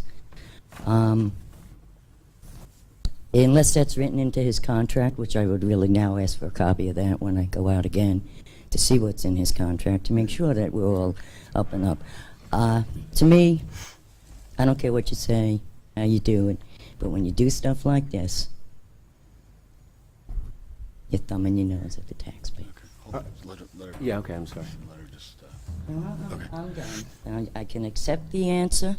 I don't like it. I don't think it was done properly. I think we still have a lot of problems in how things I are think being there's done in some this questions that are going to be answered. Thank you. asked. Hey, Paula, I don't know all the details in regards to how things are run exactly for the Knoll. Maybe I'm going to have to take more time to figure out what's going on here. Question I have for you is, if we're hiring somebody to actually help us generate business up there, are we paying them an hourly rate? And what I have a concern is if somebody's up there for 8 hours and we're paying them hourly rate, and then obviously they're soliciting, fees based on his expertise, where is it in our like policy and procedure, and what other towns do it that way? And then what I'm concerned about is, and I don't know anything about this golf pro, or I'm not a golfer. Is he insured? Is he self-insured? Or are we insuring him for his conduct up there? So, you know, I have a lot of concerns about how things are being run up there. So tell me, how long has, and one thing I would I get very concerned about is how we used to do things in the past. So how we used to do things in the past doesn't make it correct now. So I just like to know, what is his job up there? What is his role? How does he get compensated? Is he getting compensated by us, and then he's getting compensated as a pro? So to me, that's almost like double dipping. Whose insurance is he on? Is he on our insurance if he happens to get somebody up there and somebody gets injured really bad? How does this work out? Because I don't know how this businesses operate, and if there's policies in place, I would definitely love to see that, because I know there was an issue that we brought up with Mr. DePiero about Glenn Fosell, who oversees everything, and him going through to make sure that the greens are okay and he can play golf. But in regards to this, you know, when it's dealing with money, transfer of money, I get concerned about it. And what's the control on that? So if you could go to weigh on that, I appreciate it. Sure. As Mr. Inglesino had discussed, this has been an established past practice from what I could look back for about 16 years. It always has been where the golf pro always uses the assistant golf pro to help promote golf camps, tournaments, special advertisements. Again, the whole purpose of providing lessons and exposing the course is for purposes to bring business there. The idea, theoretically, you're going to bring someone to teach them how to golf, they're going to come and bring business to our course. Now let's get to your question. Your question was the concern in how things are operated, and the thing is that it has always been understood, and yes, this individual is a 10-month seasonal employee, and part of his compensation has been allowed in past practice. Now, he's only with us in this capacity this year. Last year, he also worked under the direct guideline of our Knoll West Pro, where he was paid for 24 hours. Same thing. He helped give golf lessons, promote golf camps, bring people to our course. Those fees were part of his compensation outside of his salary So does position. he have a contract? Does he have a contract? Our Knoll West Pro is a contracted individual. The Knoll East Pro is not. He's a 10-month seasonal in which we followed past practice where that individual was always able to receive fees collected. Now, Okay. let me just continue. Okay. You know, this is certainly a matter that was brought to my attention. I'm very well aware of it. I asked the golf pro, typically, how many lessons do you give a week? He gives about 3 lessons a week at $90. So that's $270 a week times 10 weeks is really the golfing season. So you're talking about $2,700. He reports that like any other individual would report fees or tips earned on your tax return. Okay. Okay, so now let me continue. So now you bring up a question. How does that work in terms of it being a municipally run golf course and a salaried individual? And that is something that the administration has stopped this practice, and we are looking into it.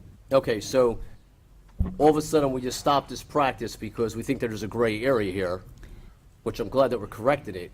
So does it mean what we did in the past is correct, and is it right? And I'm going to be honest with you. If we have to discuss it in closed session, we're going to discuss this, because I'm not happy about hearing what's going on there. The Knoll has a history of problems from the past, okay? And when you start exchanging money and there's really no command and control on what's going on with that money, it's not good business for the town. And then again, insurance. I know he's a golf pro, okay?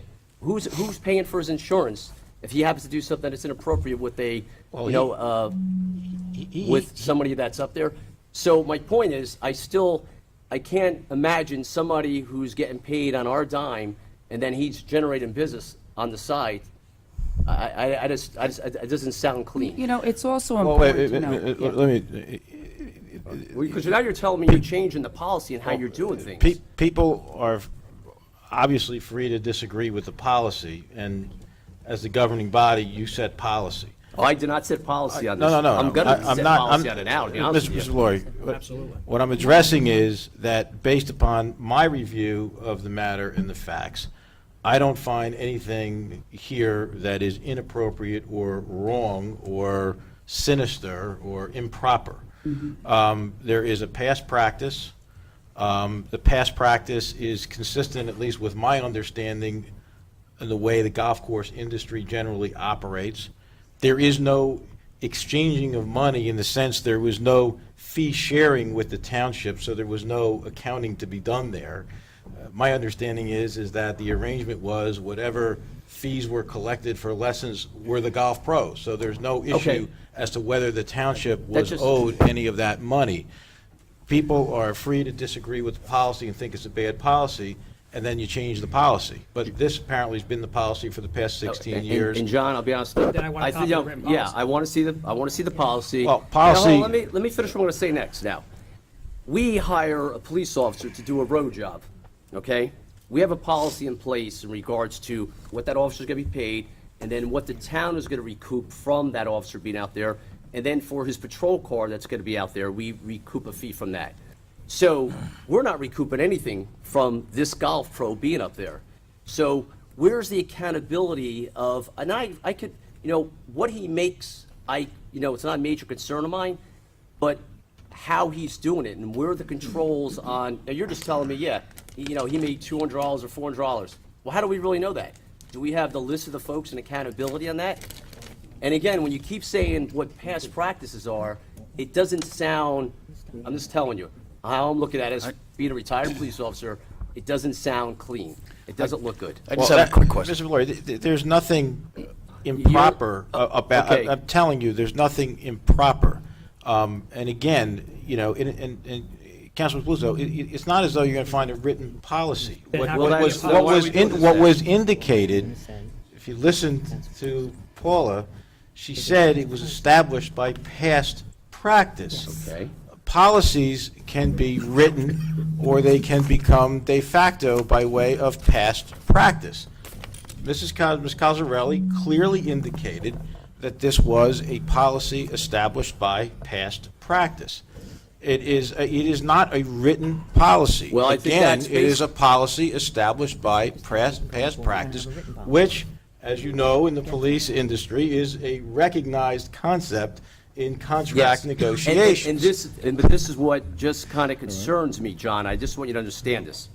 And that's why when we did the budget, Mayor, and I don't want you to take this personal at all. Don't. Is that, I don't take we had concerns in regards to the Knoll from the obviously the way that issues with the caterer, what we were being charged, and then what we wind up having to obviously have to accept as a fee, it not making money up there. Just there's a lot of stuff that goes on there. It's a very large, how can I say it? It's a large piece of property that the town owns. And unfortunately, it's in such an area designated in a town where it's like at free will, we have no idea what's really going on up there. And this policy, I'm just telling you something. Obviously, there's not a policy in place. But saying that there's a past practice or policy and you have nothing in writing in case something ever went wrong, what do we fall back on then? All due respect, Councilman, the operations at the Knoll Golf Course is not a rogue operation. I didn't say rogue yet, They but I are want to get to being, that. they I'll be are honest with very you. much monitored and managed by our golf superintendent. Our golf utility is doing well. I cannot impress enough to indicate there was no improper or deviance up at that course. It was a past practice policy that I have stated I am going to as a matter of fact, it will certainly be revisited, and all compensation by the golf pro has been directed to be stopped by me. Okay, so now you're putting a policy in place for that? Yes. Yes. Okay. I just have a quick question that something that you had brought. With the this golf pro, when he's conducting his own private lessons, which according to past practice has been allowed, as far as insurance, while he's giving his own private lessons, he's being paid directly. If someone were to get hurt or something were to happen while he's on his own giving one of those lessons to whoever, Township property. We eat it. on township property, who is covered? Is the town paying our insurance, or is this individual, the golf pro, using his own insurance? The golf pro, as I understand it, He has is his a own seasonal employee, Oh, yeah, yeah. right? So if something happens to an individual while he's giving them a lesson, is the town liable or is the golf pro liable? It's township property. So the town is Well, liable. wait. Town is liable. Can I interrupt here? Well, wait, I'm just saying. Let me just answer his question. I just want that question answered. The golf pro, as I understand it, Ms. Cosarelli, is a seasonal employee of the township, Correct. correct? So the golf pro is not an independent contractor, correct? Right. The golf pro does not provide a certificate of insurance No, he as a doesn't. condition of being He's a able to 10-month work. seasonal, Mike. The golf pro does not provide a certificate of insurance, right? The Correct? Knoll West Golf Pro, but not this one. Correct. Well, which one are you talking about? Well, Council that's- President? I'm talking about either one, whoever's The giving. Knoll West So Golf I'll Pro. refer to this, whoever ran this, or Okay, whoever that's gives the- these private lessons. He's the Knoll Golf Manager of the Knoll East. Okay, so when He's a 10-month seasonal employee. okay, Okay, so like anybody who's on our golf course, the township has insurance for its properties, like any other insurance. Any other property the township has, we have liability coverage. If anyone got hurt on a park, Okay. the same principle But- would apply on the golf course. technically, at that time, he's not being compensated by the town. He's being compensated directly by someone, so Well, but we're not. it's not the compensation, Yeah, it's not the it's coverage. Let me just, Oh, go it's ahead. not the compensation that determines whether there's coverage. Okay. It is the fact that he is a township employee. And so your township insurance would cover the kind of situation, Councilman, that you're referring to, because he is a township seasonal employee. Okay? If he were an independent contractor, you know, if he was his own LLC and we had a requirement that he had to provide all of the documents that independent contractors provide, i.e. proof of insurance, business registration, et cetera, different story, and we would have indemnification provisions and agreements and so forth, but that's not the case. He's a township employee, a seasonal employee, and therefore it would be the township's insurance that would cover the kind of event that you're describing. No, that was my question. Okay, so the question I have for you is, what other towns, like Parsippany, have this type of arrangement? What other towns? And if you could provide me with that list of those other towns, I would feel I'd feel much more comfortable about that. Paramus. Because, okay, Paramus, so that you have a point of contact you could jot down? Okay, Keep in mind, not many towns own golf courses.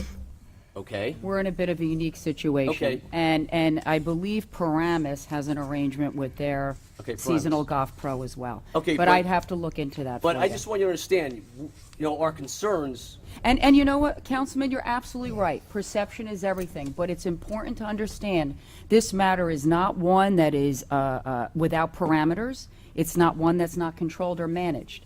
Most of the time, Mr. Traina does his lessons on his days off. He's off on Mondays and Tuesdays. Okay. Listen, I understand where you're filling in the blanks here, but what I would like is if there's what you perceive as a policy that's in place, because you're telling me over the last 15 years this has been past practice, acceptable behavior. So what I would like, and I could ask through John, through the mayor, write down what you thought, and you don't have to give it to me now, I could get it to you at the end of the week, what you think was acceptable policy that was in place, because all of a sudden now you're changing it based on perception. So hear me out. You have somebody that's up there that's insured by us, so the township Parsippany has to obviously defend if in fact there is something that goes wrong. Okay? Okay. He's an employee. I've never heard of an employee that gets paid an hourly rate and then is able to charge fees. You know, I see you. You know, you look like you're a little upset, but No, it I'm doesn't- sorry. I think that there will be. Just itched I think my there's a head. lot of us here that would love to go to work for $15 an hour, but make $90 an hour listen, with giving lessons. It doesn't look good.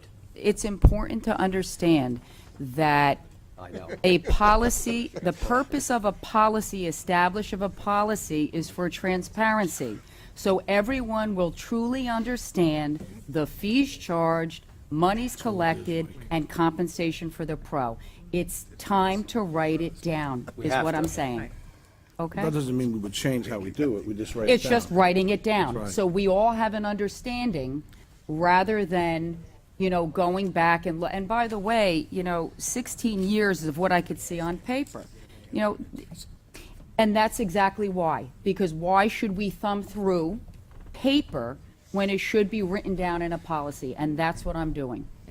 And maybe we might want to look at where, hey, listen, if he's charging someone $90 an hour, $100 an hour, maybe he's getting paid $10 an hour, but maybe we should recoup something back from him. That's exactly since correct. He's using our That's facility, exactly what I'm working. our insurance, our We are time. online, Okay, Council. so put it in writing now.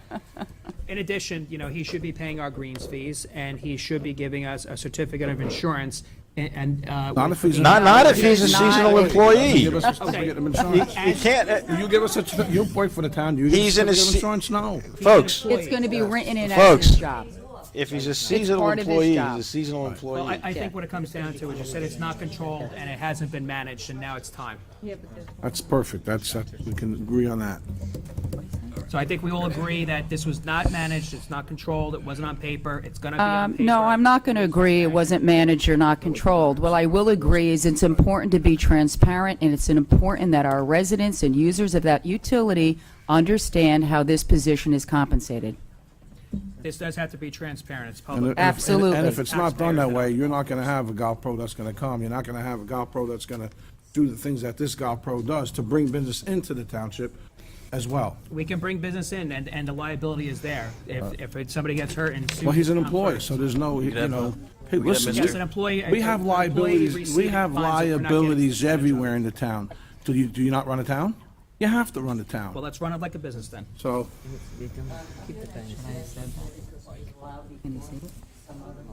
Yeah, go to. Go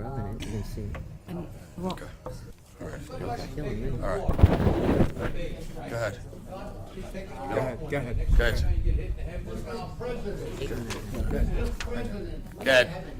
Go ahead. Go ahead. My name's Samuel Poff. I live at Flemington Drive in Parsippany.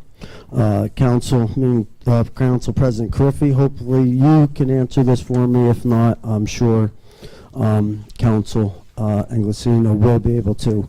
Myself, along with about a dozen other of my coworkers, I work for this township sewer utility, and I got, I guess, what's a rice notice, which I guess it's a notice saying that my name and my job may or may not be discussed in closed session at a council meeting.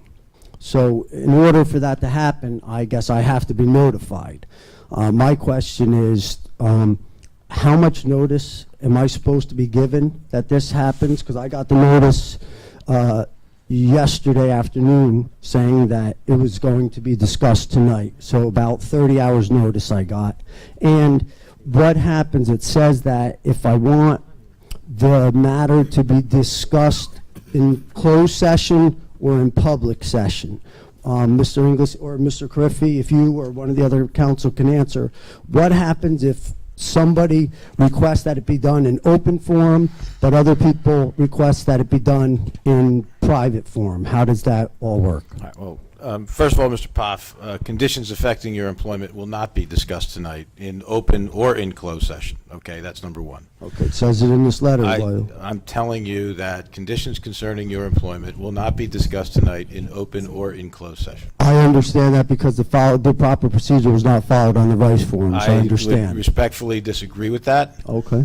But I will tell you that, again, your employment conditions will not be discussed tonight in open or in closed session. Okay, what happens if in such a matter I receive this form and that is the case, where my employment or somebody's employment or some issue like that is addressed, and I request that it be done in open forum, and somebody else requests that it doesn't be done in open forum? How does that work? Does it get put into open forum, or does it stay in closed session? Respectfully, if and when that issue arises, I will be advising my client on that issue, and I would respectfully suggest that you confer with your attorney on that issue from your perspective as well.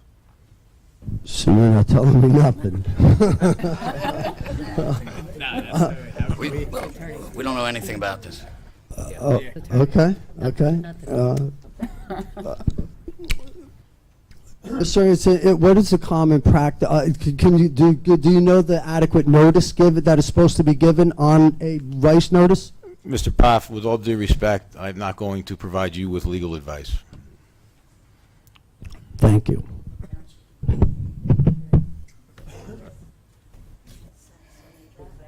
It wouldn't be appropriate on my part. Jerry Manning, Rainbow Lakes. Good evening. I have a few things I wanted to discuss, but I think initially I want to discuss just what this ping pong game went on up here about who gets paid for what at the golf course. I'm not a golfer. I know many. I know a couple of pros. And I wasn't aware that Paramus had their own golf course as a town. But I do know the county owns many golf courses. And that practice is universal of what we do at the Knoll. Same thing. Private clubs, that's even a little further. I happen to know the pro at Brook Lake. Excuse me. He, at the present time, is in the senior pro league. He goes off to play a pro match 2-3 days. Usually they're 2 days, sometimes 3, because they want to take it easy on the old guys. But any money he makes is his. And that's true of any pro that goes to the circuit. So, as an employee, here's a question for you, because you were in the police department. The police department gives a class on something and invites residents to come there. During the course of the training, somebody trips and falls and breaks his arm.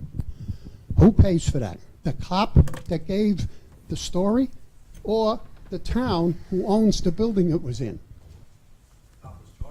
Huh? That would be. Well, again, for negligence acts that happen as a result of an employee who is acting within the scope of their employment, then their employer, in that case and in this case, the governmental entity, would provide the coverage. There you go. Case closed. That answers the question. Are you sure you're not a golfer? Pardon? You sure you're not a golfer? You know a lot about it. No, well, I have friends. I don't want to go with your golf, and then you County know. courts are privatized. I have a very close friend who's The son. an avid golfer. Yes. I really, and that's why I was concerned is how this works out. He introduced me to the pro at Brook Lake. Oh, okay. So I've known him for a couple of years. Yeah. And I do know that the county owns a bunch of golf courses where the same kind of procedure. This is all new. The Knoll is not going to go ahead and do something that doesn't happen at another golf course. So I just wanted to clear the air. Thank you. Anyway. Unfortunately, I missed the meeting last week. I was a little under the weather. But I did get to hear and see some of what went on. And I'm just going to repeat what I said last year about Waterview. The town council, their charge by the voters is to do what's best for the town, not what's best for, a special interest group. I said last year to the folks who used to show up from Mountain Lakes, if they want to buy the property, show up, get their friends and neighbors to pitch in, come in with a couple of suitcases full of money, and buy the property from RD. Because RD is going to do something with that property. Now, there are always going to be people who don't like what gets done. That's too bad. That's the way it works in this country. There will always be a difference of opinion.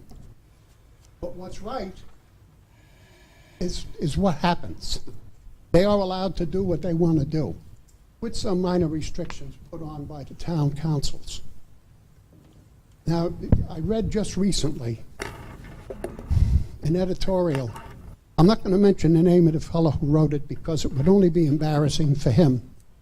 But he should have done some homework before he wrote the editorial. Talked about water recharge. We have more water here in Parsippany that if it wasn't for the state regulation, we could sell water to the surrounding towns. But we get billed if we don't use enough, and we get billed by the state if we use too much. I mean, that's how screwy it is. but we have more water than we need. Now, what else did I say? Now, I remember when I was in the service in another lifetime, we had pills that were given to us that if we were out somewhere in the field and we run out of water in our canteen, and there's some source of water somewhere, we had Adaprin. Put it in the 30 canteen, seconds. fill it up, shake it up. When the pill dissolves, you could drink the water. So there are water treatment plants. I don't know if we can do it here, but there are water treatment plants throughout the country that by the time they get done processing sewage, the water that comes out the other end is potable. So we're never going to run out of water. So using that as an argument is foolish.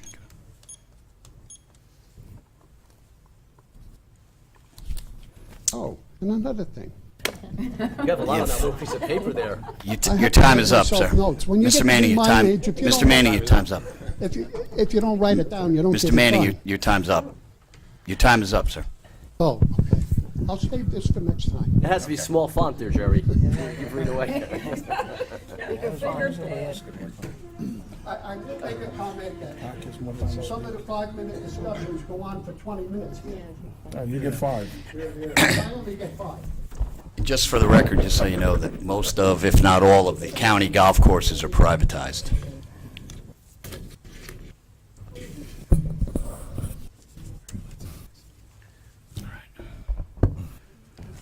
Okay, see no one else come forward, entertain a motion to close the public hearing? Make motion. Motion made by Mr. Valori, seconded by Mr. Stanton. Roll call. Mr. DePiero? Yes. Mr. Paluso? Yes. Mr. Stanton? Yes. Mr. Valori? Yes. Mr. Karifi? Yes. Consent agenda. Be it resolved, all items listed with an asterisk are considered to be routine, non-controversial by the Township Council, be approved by one motion. There'll be no separate discussion of these items unless a council member so requests, in which case the item will be removed from the consent agenda, considered in its normal sequence on the agenda. I requested a couple to be pulled already. Yancy, you We have have to those. discuss it. You have to discuss each one? Okay. Motion. You can list the motion, the resolutions that you want pulled. Which one do we do this on the agenda? I don't get it. Yeah, but it's. Which one's it from?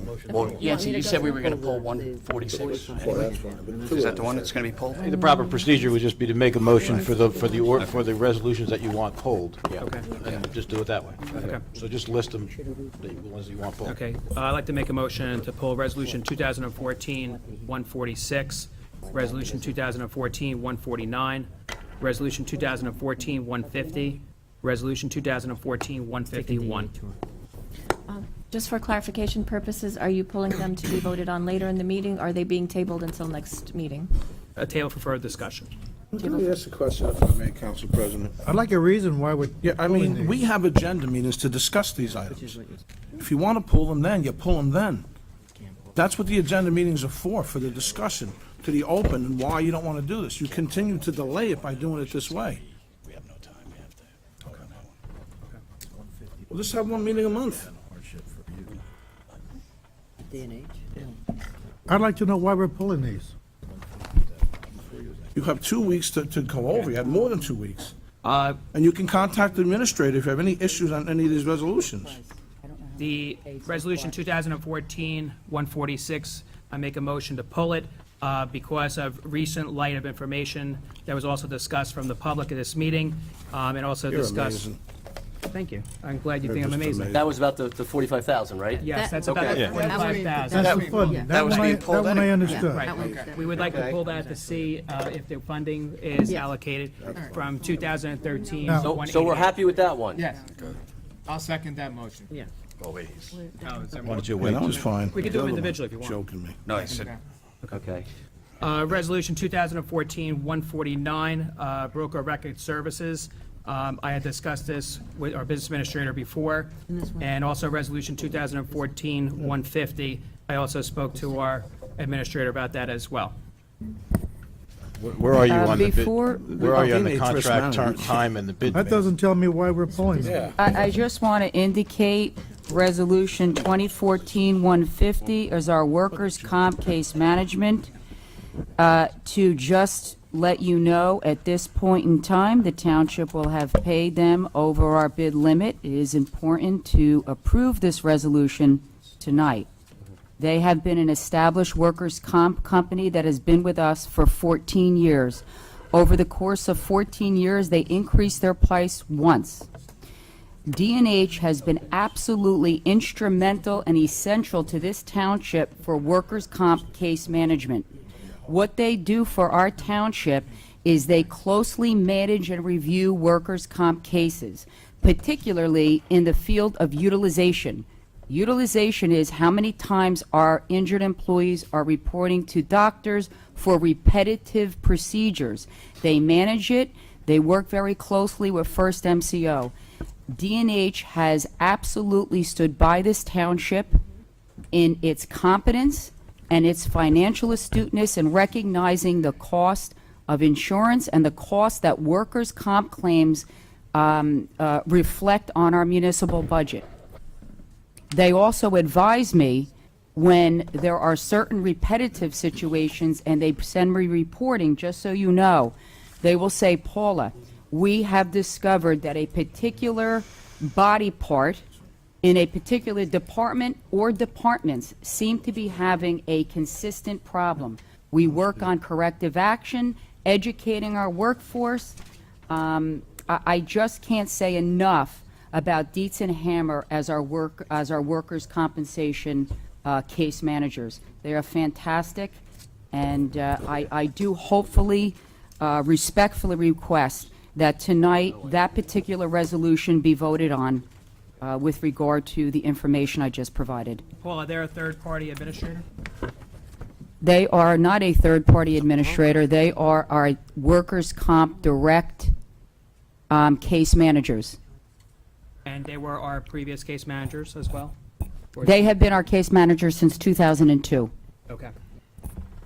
May I also say that I've worked with them for many years when I was with the authority, and they got the people right back to work, and that was instrumental in getting their fees down and getting them back to work, light duty, and making sure they got the proper care that they needed, which was key. So I also want to just say I recommend them highly. Yeah, Paula, respectfully, the issue here is something that I brought up to Mrs. Sandman already, is that these are being placed in front of us. We do not see a contract, and there's no discussionary point, as you had just indicated, about each company. If we were aware of them prior to them being placed on here, that they were discussed with us and we were provided with contracts, we can actually see what's going on, we can make an educated decision. So I don't know. I'm sorry. I didn't get a request for a contract review. No, So I spoke to Mrs. did I miss Sandman that? about that. But that was just now, right? That was just Today, before, yeah, today, Yes, but in- not last. Not on last the week. agenda, you didn't do it. Prior council meetings, not you did related not. to this company, I've continuously asked Amazing. if we can just be advised before we vote. We can't be expected to vote on something if we don't have prior knowledge of the company and a Okay, reasoning well then for it. here's what I'll say to you, Councilman. When you have the agenda meeting and you get the agenda items, then you come to the administration, come to me, and you can see it. I did But you ask didn't do Mrs. it- no, you Sandman didn't do it with at- me. At the high school. I don't have to. And You the do it fact, with the administrator. and the yeah, well, you know what, you do have to do it with me. So don't sit and say you don't have to, you do. And the fact of the matter is, you're discussing it now in the public meeting. 2 weeks went by, well, whatever that last meeting on Monday, no phone call, nothing. I am not going to If call you you on want to every continue to put the company. town at risk, then put it at risk, Councilman. That's not the point here. The point here is Well, it to is the have point a now. discussion on it because I did ask about it. I'll give you an example. I had Councilman Valori ask for information, and he got it. Councilman Lloyd, did you get the information you wanted? Oh, it was in regards to the, Health brokerage. yes, the And you got brokers, it. yes. Okay. So All you need to do. What I would just suggest, when it's based on what Councilman Paluso wants to do, and again, he has that right to pull it if he wants, is that in the near future, what I would do is, when it comes to items like that, if you have to reach out, via email, if you notice it's going to be put up there on the agenda, and like the mayor said, when it's that agenda meeting, discuss it, but really try to make us aware of it well in advance, because there's a lot going on, and it'll make it that much more easier, like, almost like what we're gonna be doing with the mayor now, with the transparency meeting. We're gonna have that before a council meeting, so things could be kind of ironed out. But There's a lot going on, you know what I mean? And I agree with that, but this And stuff. just think about this it. stuff is more than 2 You weeks know, old. the thing with the Knoll, we didn't know about that, and we had a lot of question concerns. So let's try to be more on top of things with everyone working together. But it's his final decision what he wants to do, and I'll support him on it. Okay, I'd like to retract that. What I'd like to ask is to be pulled Resolution 2014-146 for the reason that I mentioned. Yes. And Resolution 2014-149. Okay, and I have to go on the record, Councilman, when we talked about it, I was not referring to this when I was referring to the other information that Mr. Valori had talked about, and that was for the health broker. I apologize for that. Oh, so you're not referencing that resolution? I was not referring to that one. Okay. Because my understanding Yes, was... I apologize for that. No problem. My understanding was prior conversation, it was being pulled regardless, so... Well, I want to clarify one thing tonight, if I can. Okay.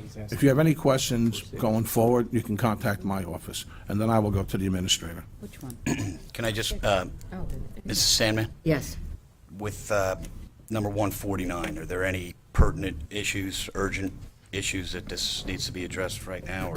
Well, are we pulling it from the consent agenda, or are we tabling it? Well, first I want that question. Yeah. answered. Okay, what was your question? It's on this. Number 149, the Yes. other one now. Is Yes. there anything urgent is there something pertinent or This is urgent a like bullet. there was for 150? Yes. For that one? You know what? I got to be honest with you. I don't know what his compensation is. This year, he reduced his compensation from 75 basis points to 50. And what we're working on, Councilman, is the fact that we only have about 132 employees enrolled in deferred comp. And it's important that employees save for their future. And we're really going to put out some informational presentations. I've been working closely with our deferred compensation representative to do that. I think it's important. So to answer your question, given a 50 basis point compensation where most of the people are in a fixed market value, I'm going to say his commission is well below 17.5. And was this done during Joe Kowalczyk's, when he was here? This, No, our deferred comp has always been with... agreement, I mean, Yes. it was done under him. Yeah, he's been here a long time. Well, no. Joe and I worked on it, and we came to the agreement to lower the remember you said we got broker's a deal with the commission. rate. So we got an excellent rate. So given the fact that I believe, and I'm going on memory, that a majority of our folks are in a fixed market case, which does not require management, therefore there's no commission on that, I'm going to say we're probably below 17.5.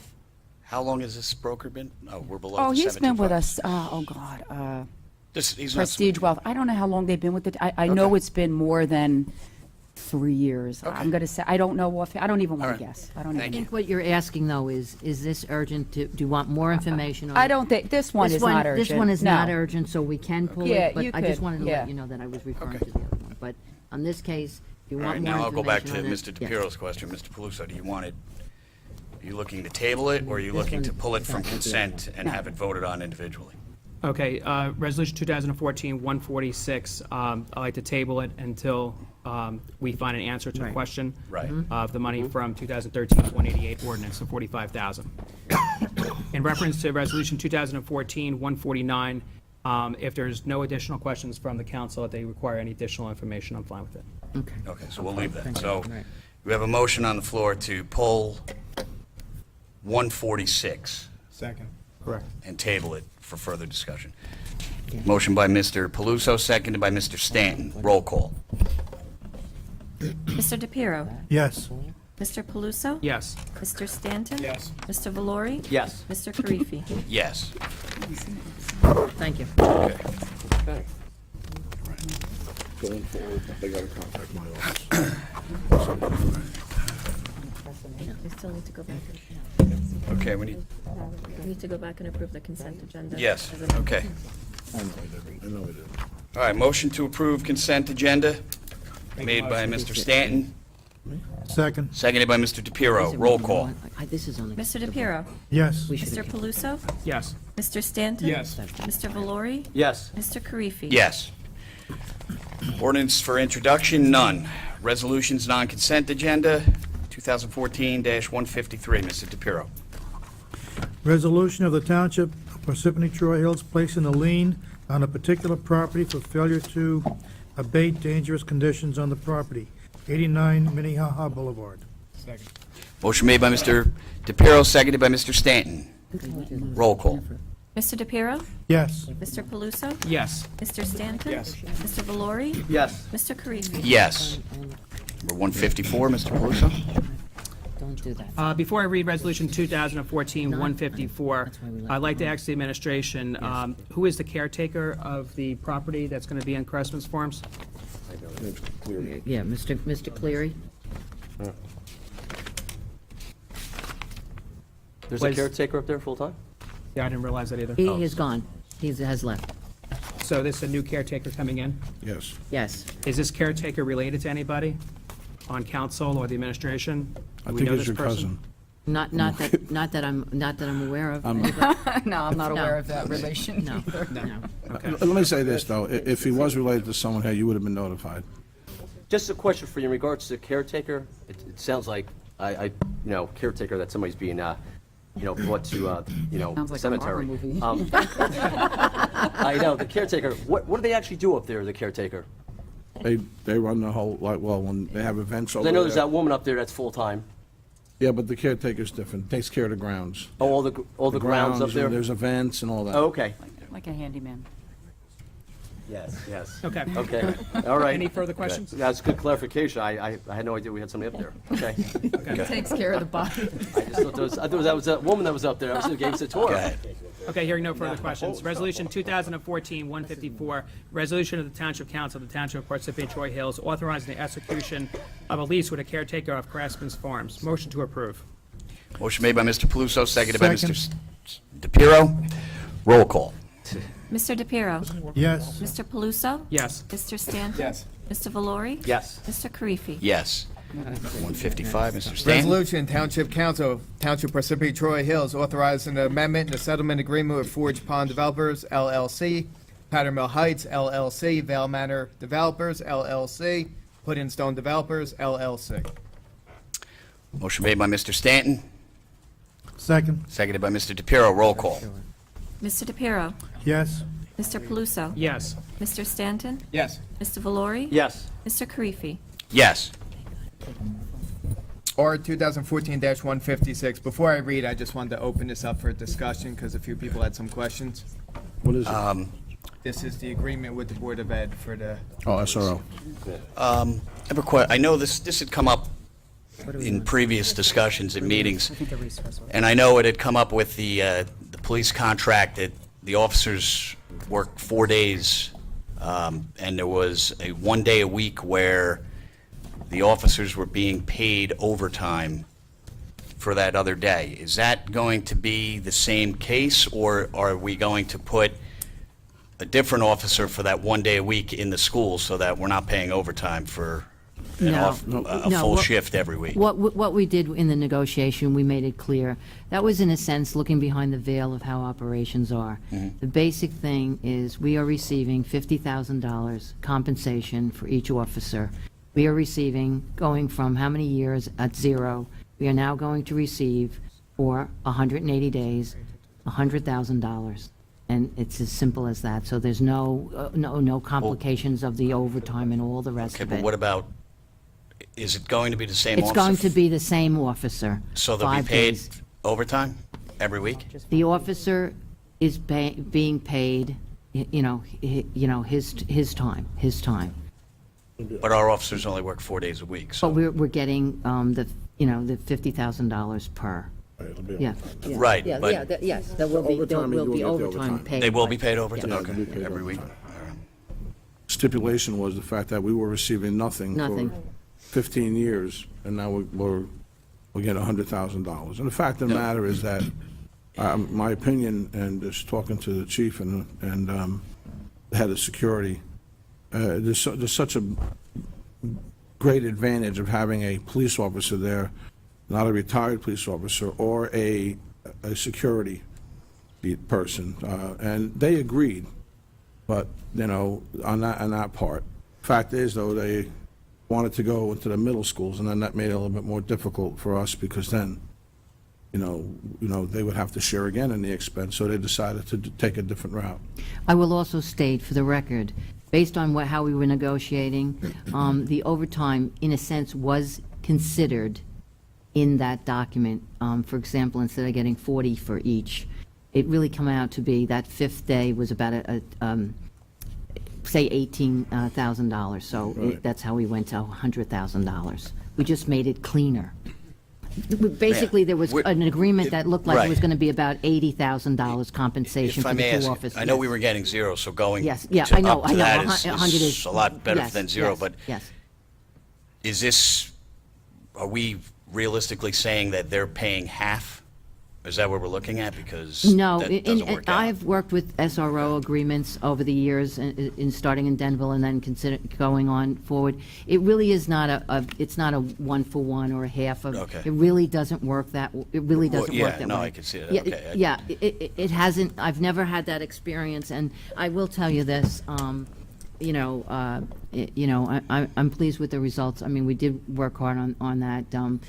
They were not considering, the $50,000 each, but as we discussed it, the mayor was there, the chief and I were there, and what we said was, we have to remember, again, it's the $1, whether it's the school or the us, and now this is part of their sharing in having what we believe to be the best security up there, to have those two SROs. So I agree with having the officers up there. Yeah. But that's 25,000 per officer in overtime.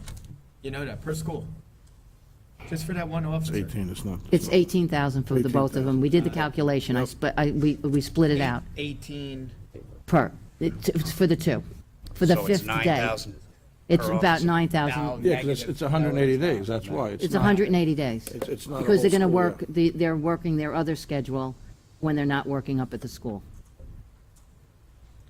but still you have 3 months of summer, if that, say 10 weeks for summer. So you have 42 Fridays.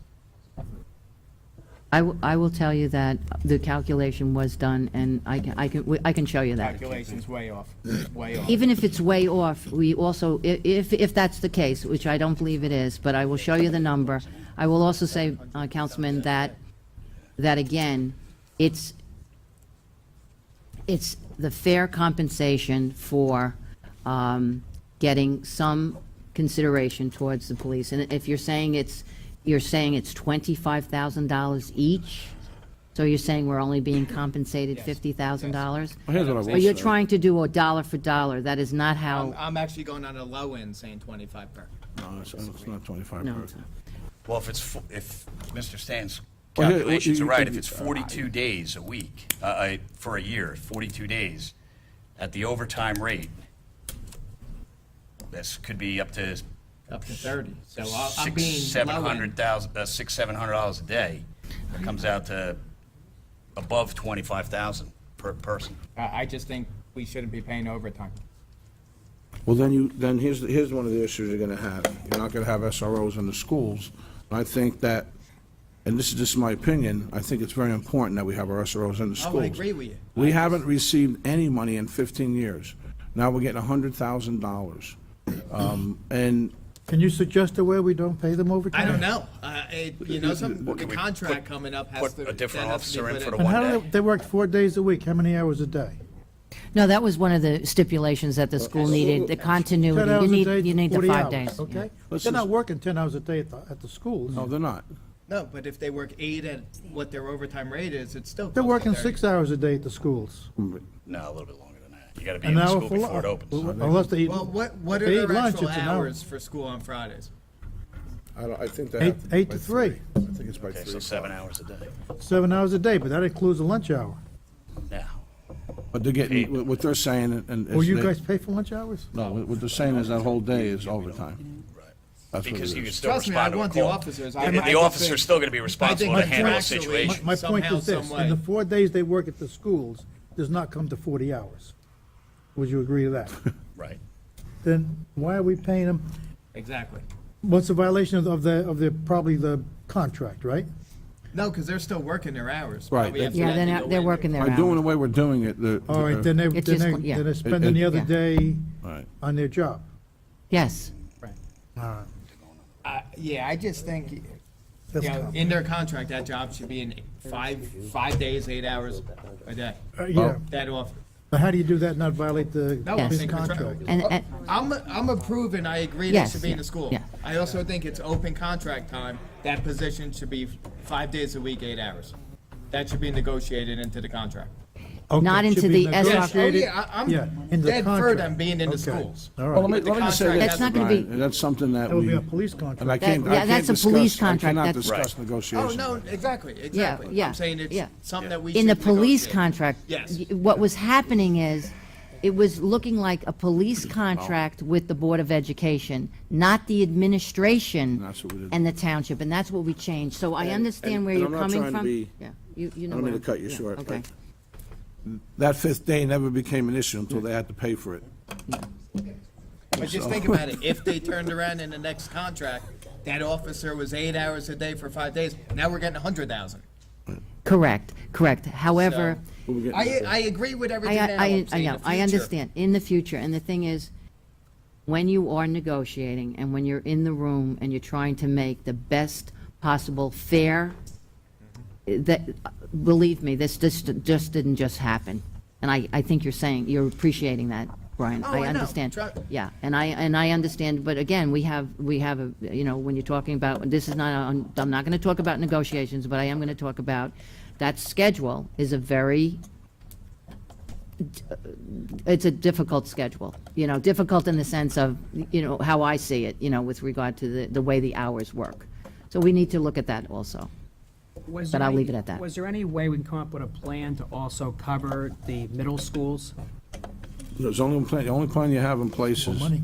Yeah, it's gonna be more money, and then you're Safety of going. our children, you know? Well, that's, and I have do you no weigh the issue with, value? I have no issue, but they wanted to handle that end of it. Yes. We didn't agree with them on it.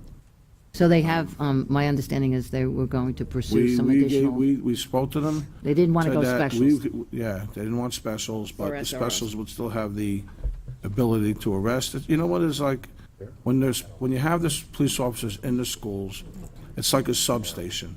They get so much information, and they are like, when those kids see them, it's like the best thing for them. And you know, and you're right, Councilman.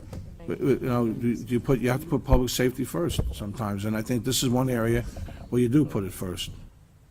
So they were refusing to. Well, I share think they services? wanted to take a different route, but I don't think, and I can't speak for the superintendent, but I think the next time around, I think they would like for us to take it, I think, Right. so. I think it's $20,000.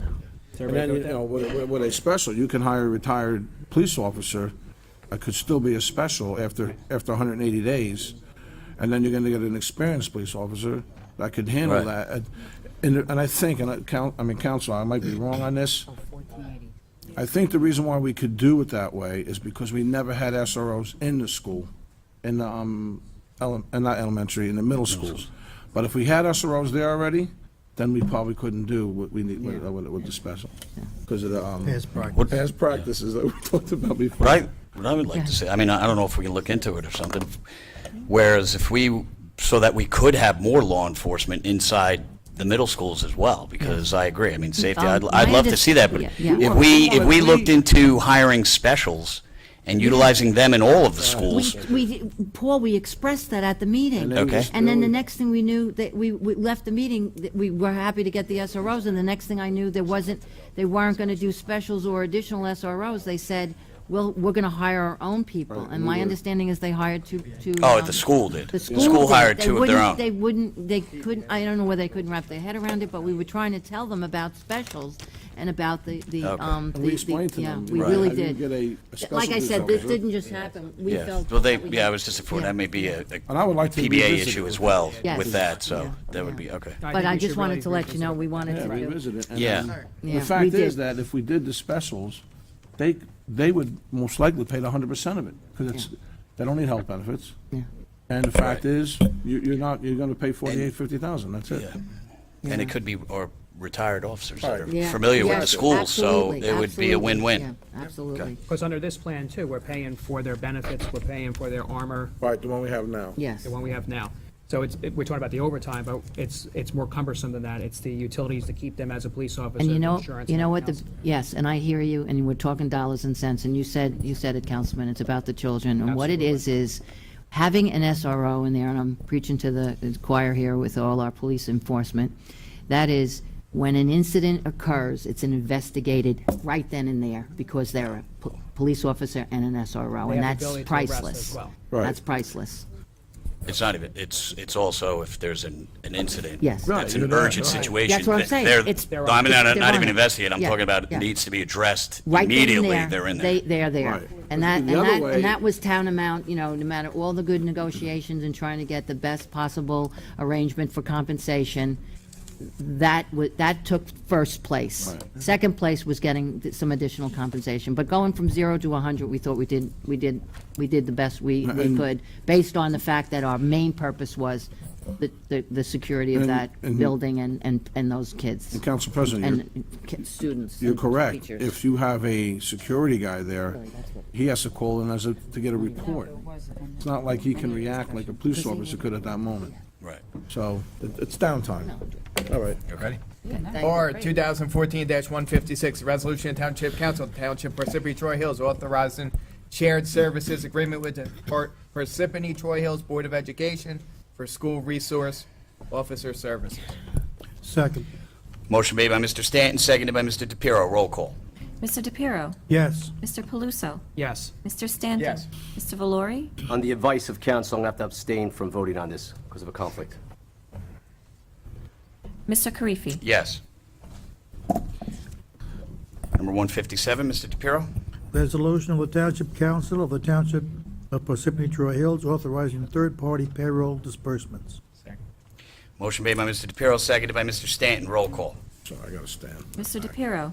Yes. Mr. Paluso? I'd just like to say, nice job, and thank you, yes. Thank you. Mr. Stanton? Yes. Mr. Valori? Yes. Mr. Karifi? Yes. Here, he- This was Green skies. No, just,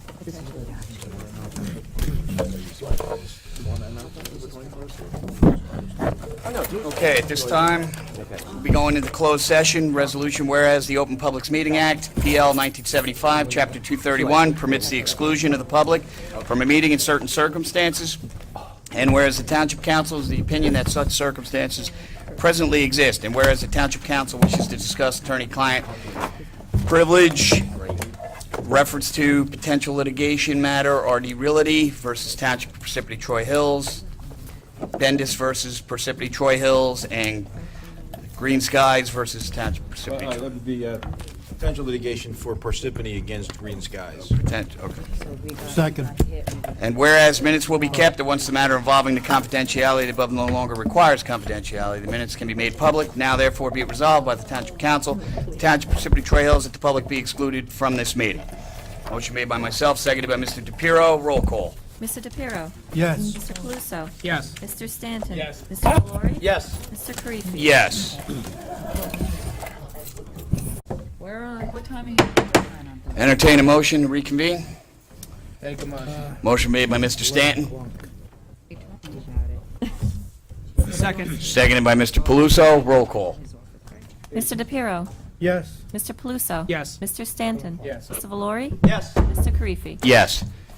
Entertain a motion to adjourn the Can I meeting. just make one comment, Council President? On behalf of Louis Valori, Negative. October 21st, Transparency Committee meeting. Very good, thank you. I'm gonna probably do it around 6 o'clock. We'll do it right before the council meeting. And 3 dates, I want to send you guys, yourself and Louis for the Finance Okay, Committee. great. Okay, Wait, thank and you. just one thing, Yancy, can you send that email to all the folks that are on the Transparency Committee meeting? If I have their email, because Okay. I barely have contact information. Okay, we'll try to get all that information from the mayor and those other folks. Okay, thank you. Is it at 6 Thank you, o'clock? Mayor. My pocketbook's left. All right, entertain a motion to adjourn the meeting. Motion. Motion made by Mr. Stanton, seconded by Mr. Paluso. Roll call. Mr. DePiero? And then you can put a lot of. Mr. DePiero? Mike. We're adjourning. Yes. Mr. Paluso? Yes. Mr. Stanton? Yes. Mr. Valori? Yes. Mr. Karifi? Yes. Good night. Good night, everyone.